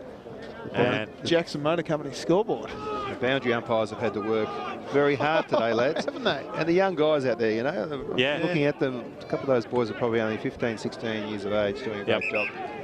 Just the comment you mentioned a minute ago, Choose, about they looked a little bit fitter, Lindisfarne, and you mentioned Duff a bit quicker. They're actually a little bit younger. some of their younger players are actually really good. They're actually quite athletic, and they've got good skills, and they've also got good decision-making ability. So that's that little group of players, people such as Willie Press, Ryan Martin, Jack Hanning, Case Miller, Justin Howlett. I'd probably even throw in, you know, there's a few others in there as well. Yeah. They're young, they're quick, they're quite athletic, and they're making good decisions. And they're enthusiastic too. Yeah. So, Tubes, how's the Jono's BOG looking? Well, there's a couple that I've got my little stars next to today, and I'm not sure where it's going to go. That man, Ollie Rand, is up for it, I would think, as is Will Press, Ryan Martin, Justin Howlett, Ryan Edmondson. Gee, how are you going to decide, Tubes? You better be quick. He's pretty much named most of Lindisfarne's side just then. Anyway, it's on the far side of the ground. Claremont might have a chance to get the ball. Bennett will just wheel around with his hands and gets the ball under Marty Allison. Marty Allison sort of chips it up. Good pressure there by Clark, but he's given away a free kick, and the free kick will go to Woods. Woods just had a little bit of ball in the second half, a little bit quiet in that first half. Woods just chips the ball up. I know that the wind was affected. Rand came out, tried to get it, and they've got it back. Cunliffe just drops the ball over, and here goes the run of Lindisfarne. Something we've seen throughout the day. Fazakerley, he's just dropped the ball. Josh Grant did a good job just to spoil. Brown's in there trying to add some pressure. Now he picks it up. He gets around Clark and somehow manages to get onto his right boot. County now. Can he keep it in? Not quite. He's got some fantastic shoes, does County, but on occasion he just couldn't quite keep the ball in. Yeah, look, I just think there's been too many contributors from Lindisfarne and not enough from Claremont. As I'm going through the teams trying to pick out my best players today, there's only been maybe 3 from Claremont that I can call on. And maybe Bennett's been one of those. He's certainly tried really hard. He's battled hard. Yeah, and but when you go through the Lindisfarne team, even Michael Clark, he's up there. Yeah, you know, he's had a fantastic There hasn't been anyone that hasn't put in. Cassidy has been good. If you look at both Clark players, they've actually had a lot of the ball. Now that's not a bad kick. Nearly the mark taken Mansman in, and it's gone through for one behind. And quickly worked out here by Jetson. Jetson now just drills. It's getting a little dark here in the Duff Etmobile. They're just going to cross the ball back towards Laddick. Laddick now just probably needs to go back to where it came from. His short kick. They're just trying to build up here from the back half. They've defended real. Van Cranen just pushed back then and just less space. And it's going to happen again. This is okay, but I mean, it's late in the game. Dangerous kick. It's kicked out here, looking up towards Byers. Byers can't mark it. Michael Clark does. Great play, Clark. Chips it in. Opportunity for Lindisfarne to get another one. And Fisher just misses. Shocker. Jarrow with the double R. His parents really like the letter R. Must be something about Sesame Street. And there's the young Van Cranen just kicking right over the fence. Look at little punk stuff. Oh, he's a little punk. Yeah. Here we go. Lang going one way. Had Edmondson on his hammer. Cunliffe now trying to hassle Byers out of it, but he got his kick away. Spencer dropped what he should have taken. It comes out the back. Here's a chance now for Westbury. That's a clever kick. And Cunliffe right in front of our position, going bang into the middle. And Howlett running off the half-back line with his big jaw. I like it. It's like an American cartoon character, isn't he? Well, he looks a bit like Tubes. He's probably got a bit better do. I reckon he's a better footballer than you, Tubes. I guarantee you he probably is, Duff. He's probably had more kicks today. I'm still a reasonable footballer. I'm not anymore. As Howlett goes bang. And he kicks the goal. And a very deserved goal it was. He's had a great game. He's one of my favourites, Howlett. He played well last time these two teams played. He was one of their best. Nice to go forward to kick a goal for a defender. And unlike maybe defenders of old, he can actually kick the football. Technically very good. And it was a night. And once again, Cunliffe, great decision maker. Fantastic. Look, it was a good decision by Westbury to kick it to Cunliffe, and then Cunliffe to turn quickly to Howlett, who's a beautiful kick of the footy, as we see here on the Bennett's Petroleum replay. And the margin is now out to, 47 and 29. So 76 points, a massive margin here at Anzac Park. Yeah, the dying stage of this qualifying final here at Anzac Park, live on Duff TV. The winner up the Valley of Love on their bus, and the fans will travel up Lindisfarne. A massive game. They've had some big matches in grand finals at KG5. They're going to have to travel up there, and they want to have a chance to create this legacy that Daniel Willing talks about. They need to knock off New Norfolk, and what a better time than to do it in a second semi-final in the Valley of Love, New Norfolk's home territory. On the other occasion, Claremont are going to go home, lick their wounds, but they're going to have a chance. We might get a little sneaky goal here. No, Claremont they've still got a chance. County on his left kicks the goal. Well, that's his second, and, you know, I mean, it's too little too late, really, for Claremont, obviously, now, but this is what Jai County can do. Yep. He's so dangerous. He's just been beaten today, unfortunately for Claremont. Jackie Crossan's probably been beaten today as well, though. Yep. He's had a lot more of it in this quarter too. Yeah, he's been better, but that first sort of 40 minutes of football, Jack Crossan, who I think is one of the better small forwards in the comp and one of the better decision makers, just got a little bit beat by some exuberance and youth around him. A little bit of ice on the arm of Nick Hobden. Tell you what, the boundary umpires are going to need that same procedure, I think, after this game. Yeah. Ice on the elbow. Yeah, they sure will. Anyway, back in the middle, ruck contest. Coming through hard, Cunliffe ran into Bennett, who's a bull, got his handball away. Fazackley goes hard again. It's picked up nicely there by that man in Braden Bester. Bennett keeps going and going and going. He's like an Energizer bunny. And we'll ball it up. We might call him the Energizer Bull. What do you reckon? Well, I don't know. He's got plenty of everything, doesn't he? He's still charging through then, wasn't he? I tell you what, there's two players on both sides that have run through the middle, Bennett and Troy Cunliffe. They're different sizes. They look different, look quite different. They're polar opposites. But, gee, they both got great energy. And Bennett's a real try, and he's still trying hard. He's his car there, and the ball pops out to Hobden. He's been pretty good for Claremont. Claremont trying to desperately sneak a couple of goals. County needs to probably try and run in there and just get onto the contest. It's got to get from one contest to the next. Sam Hobden delivers the ball up forward to Brown. I think he's taken the mark in front of Miller. And maybe just a little bit of cramp or maybe just a bit of a knock. Just like extended the calf, maybe. Yeah, a little ankle perhaps. Yeah. Not sure, but Brown will take the free kick or the mark. That's an example there, isn't it, of a man who knows he's lost it. And there is the siren. Brown will go back and kick a consolation goal for Claremont. But it is a win here. The two Blues will head up to the Valley of Love and take on New Norfolk for their right to hope, well, the right to be first into the Southern Football League Grand Final. Commanding victory here to Lindisfarne, and Claremont, late goal from Brown, but not enough today. No, not enough today. And as I said, not enough contributors across the board for Claremont. Goal kickers for Lindisfarne, it was 6 to Ryan Edmondson, 2 to Clark, 2 to Young, 2 to Ollie Rand, then singles to Van Cranen, Cunliffe, Triffett, Howlett, Anning, Fazackley and Fisher. A good spread of goal kickers there, Aaron.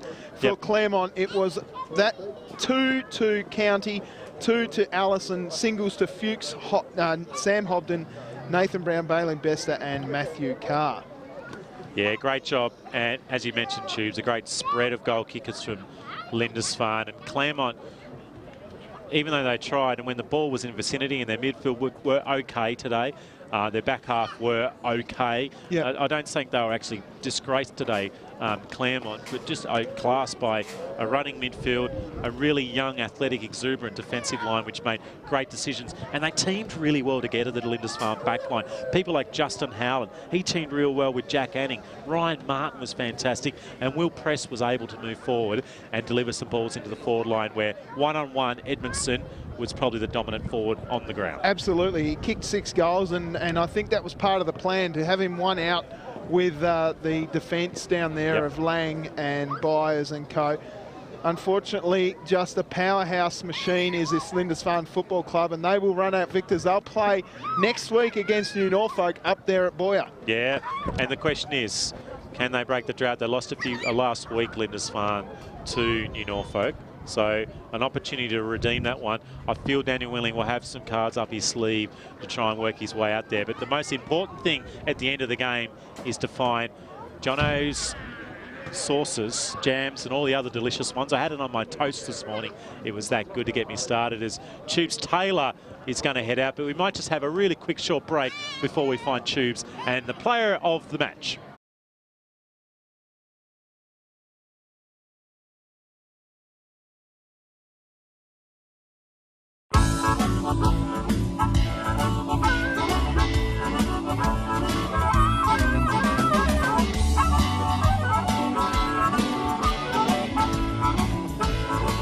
In today's world of self-service, it's nice to know that there's still a place where you can sit back and relax. Bennett's Driveway Service, now at Snug, Lerner Valley and Sandy Bay. For more than 40 years, Bennett's Petroleum has been there for all Tasmanians. Oh, Signet, it's not working, Shannon.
Just a little bit of audio trouble there as Tubes just having a chat to Edmondson.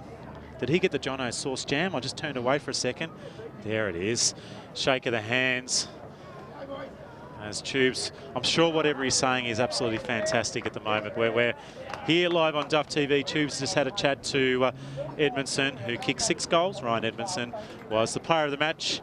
And that is the end pretty much here. It is a big victory here to Lindisfarne.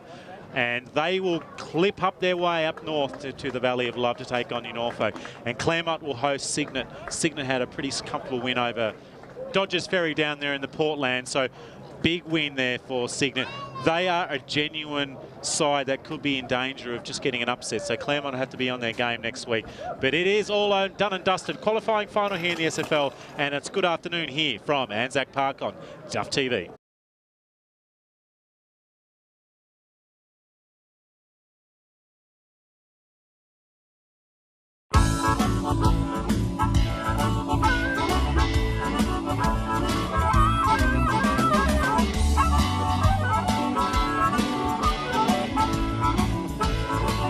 In today's world of self-service, it's nice to know that there's still a place where you can sit back and relax. Bennett's Driveway Service, now at Snug, Lerner Valley and Sandy Bay. For more than 40 years, Bennett's Petroleum has been there for all Tasmanians.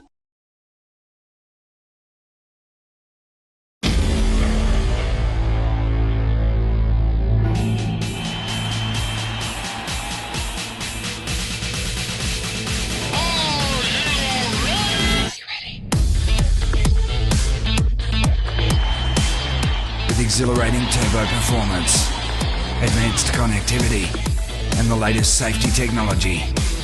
All new Suzuki Swift, the revolution of an icon.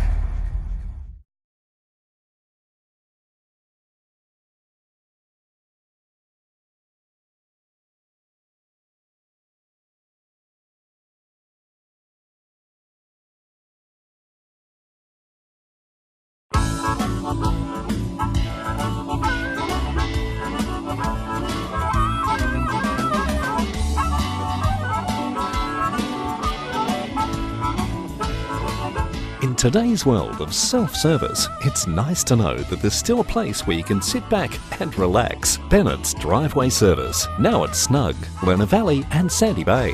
For more than 40 years, Bennett's Petroleum has been there for all Tasmanians.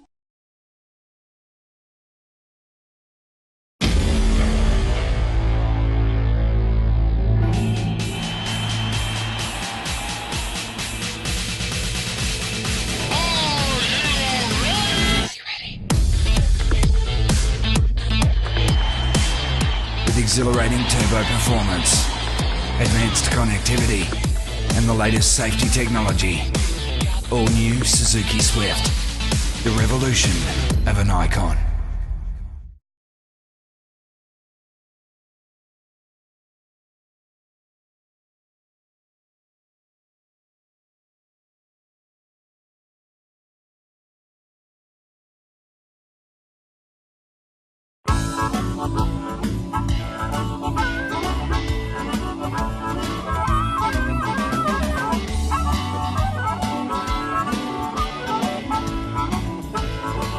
In today's world of self-service, it's nice to know that there's still a place where you can sit back and relax. Bennett's Driveway Service, now at Snug, Lerner Valley and Sandy Bay. For more than 40 years, Bennett's Petroleum has been there for all Tasmanians.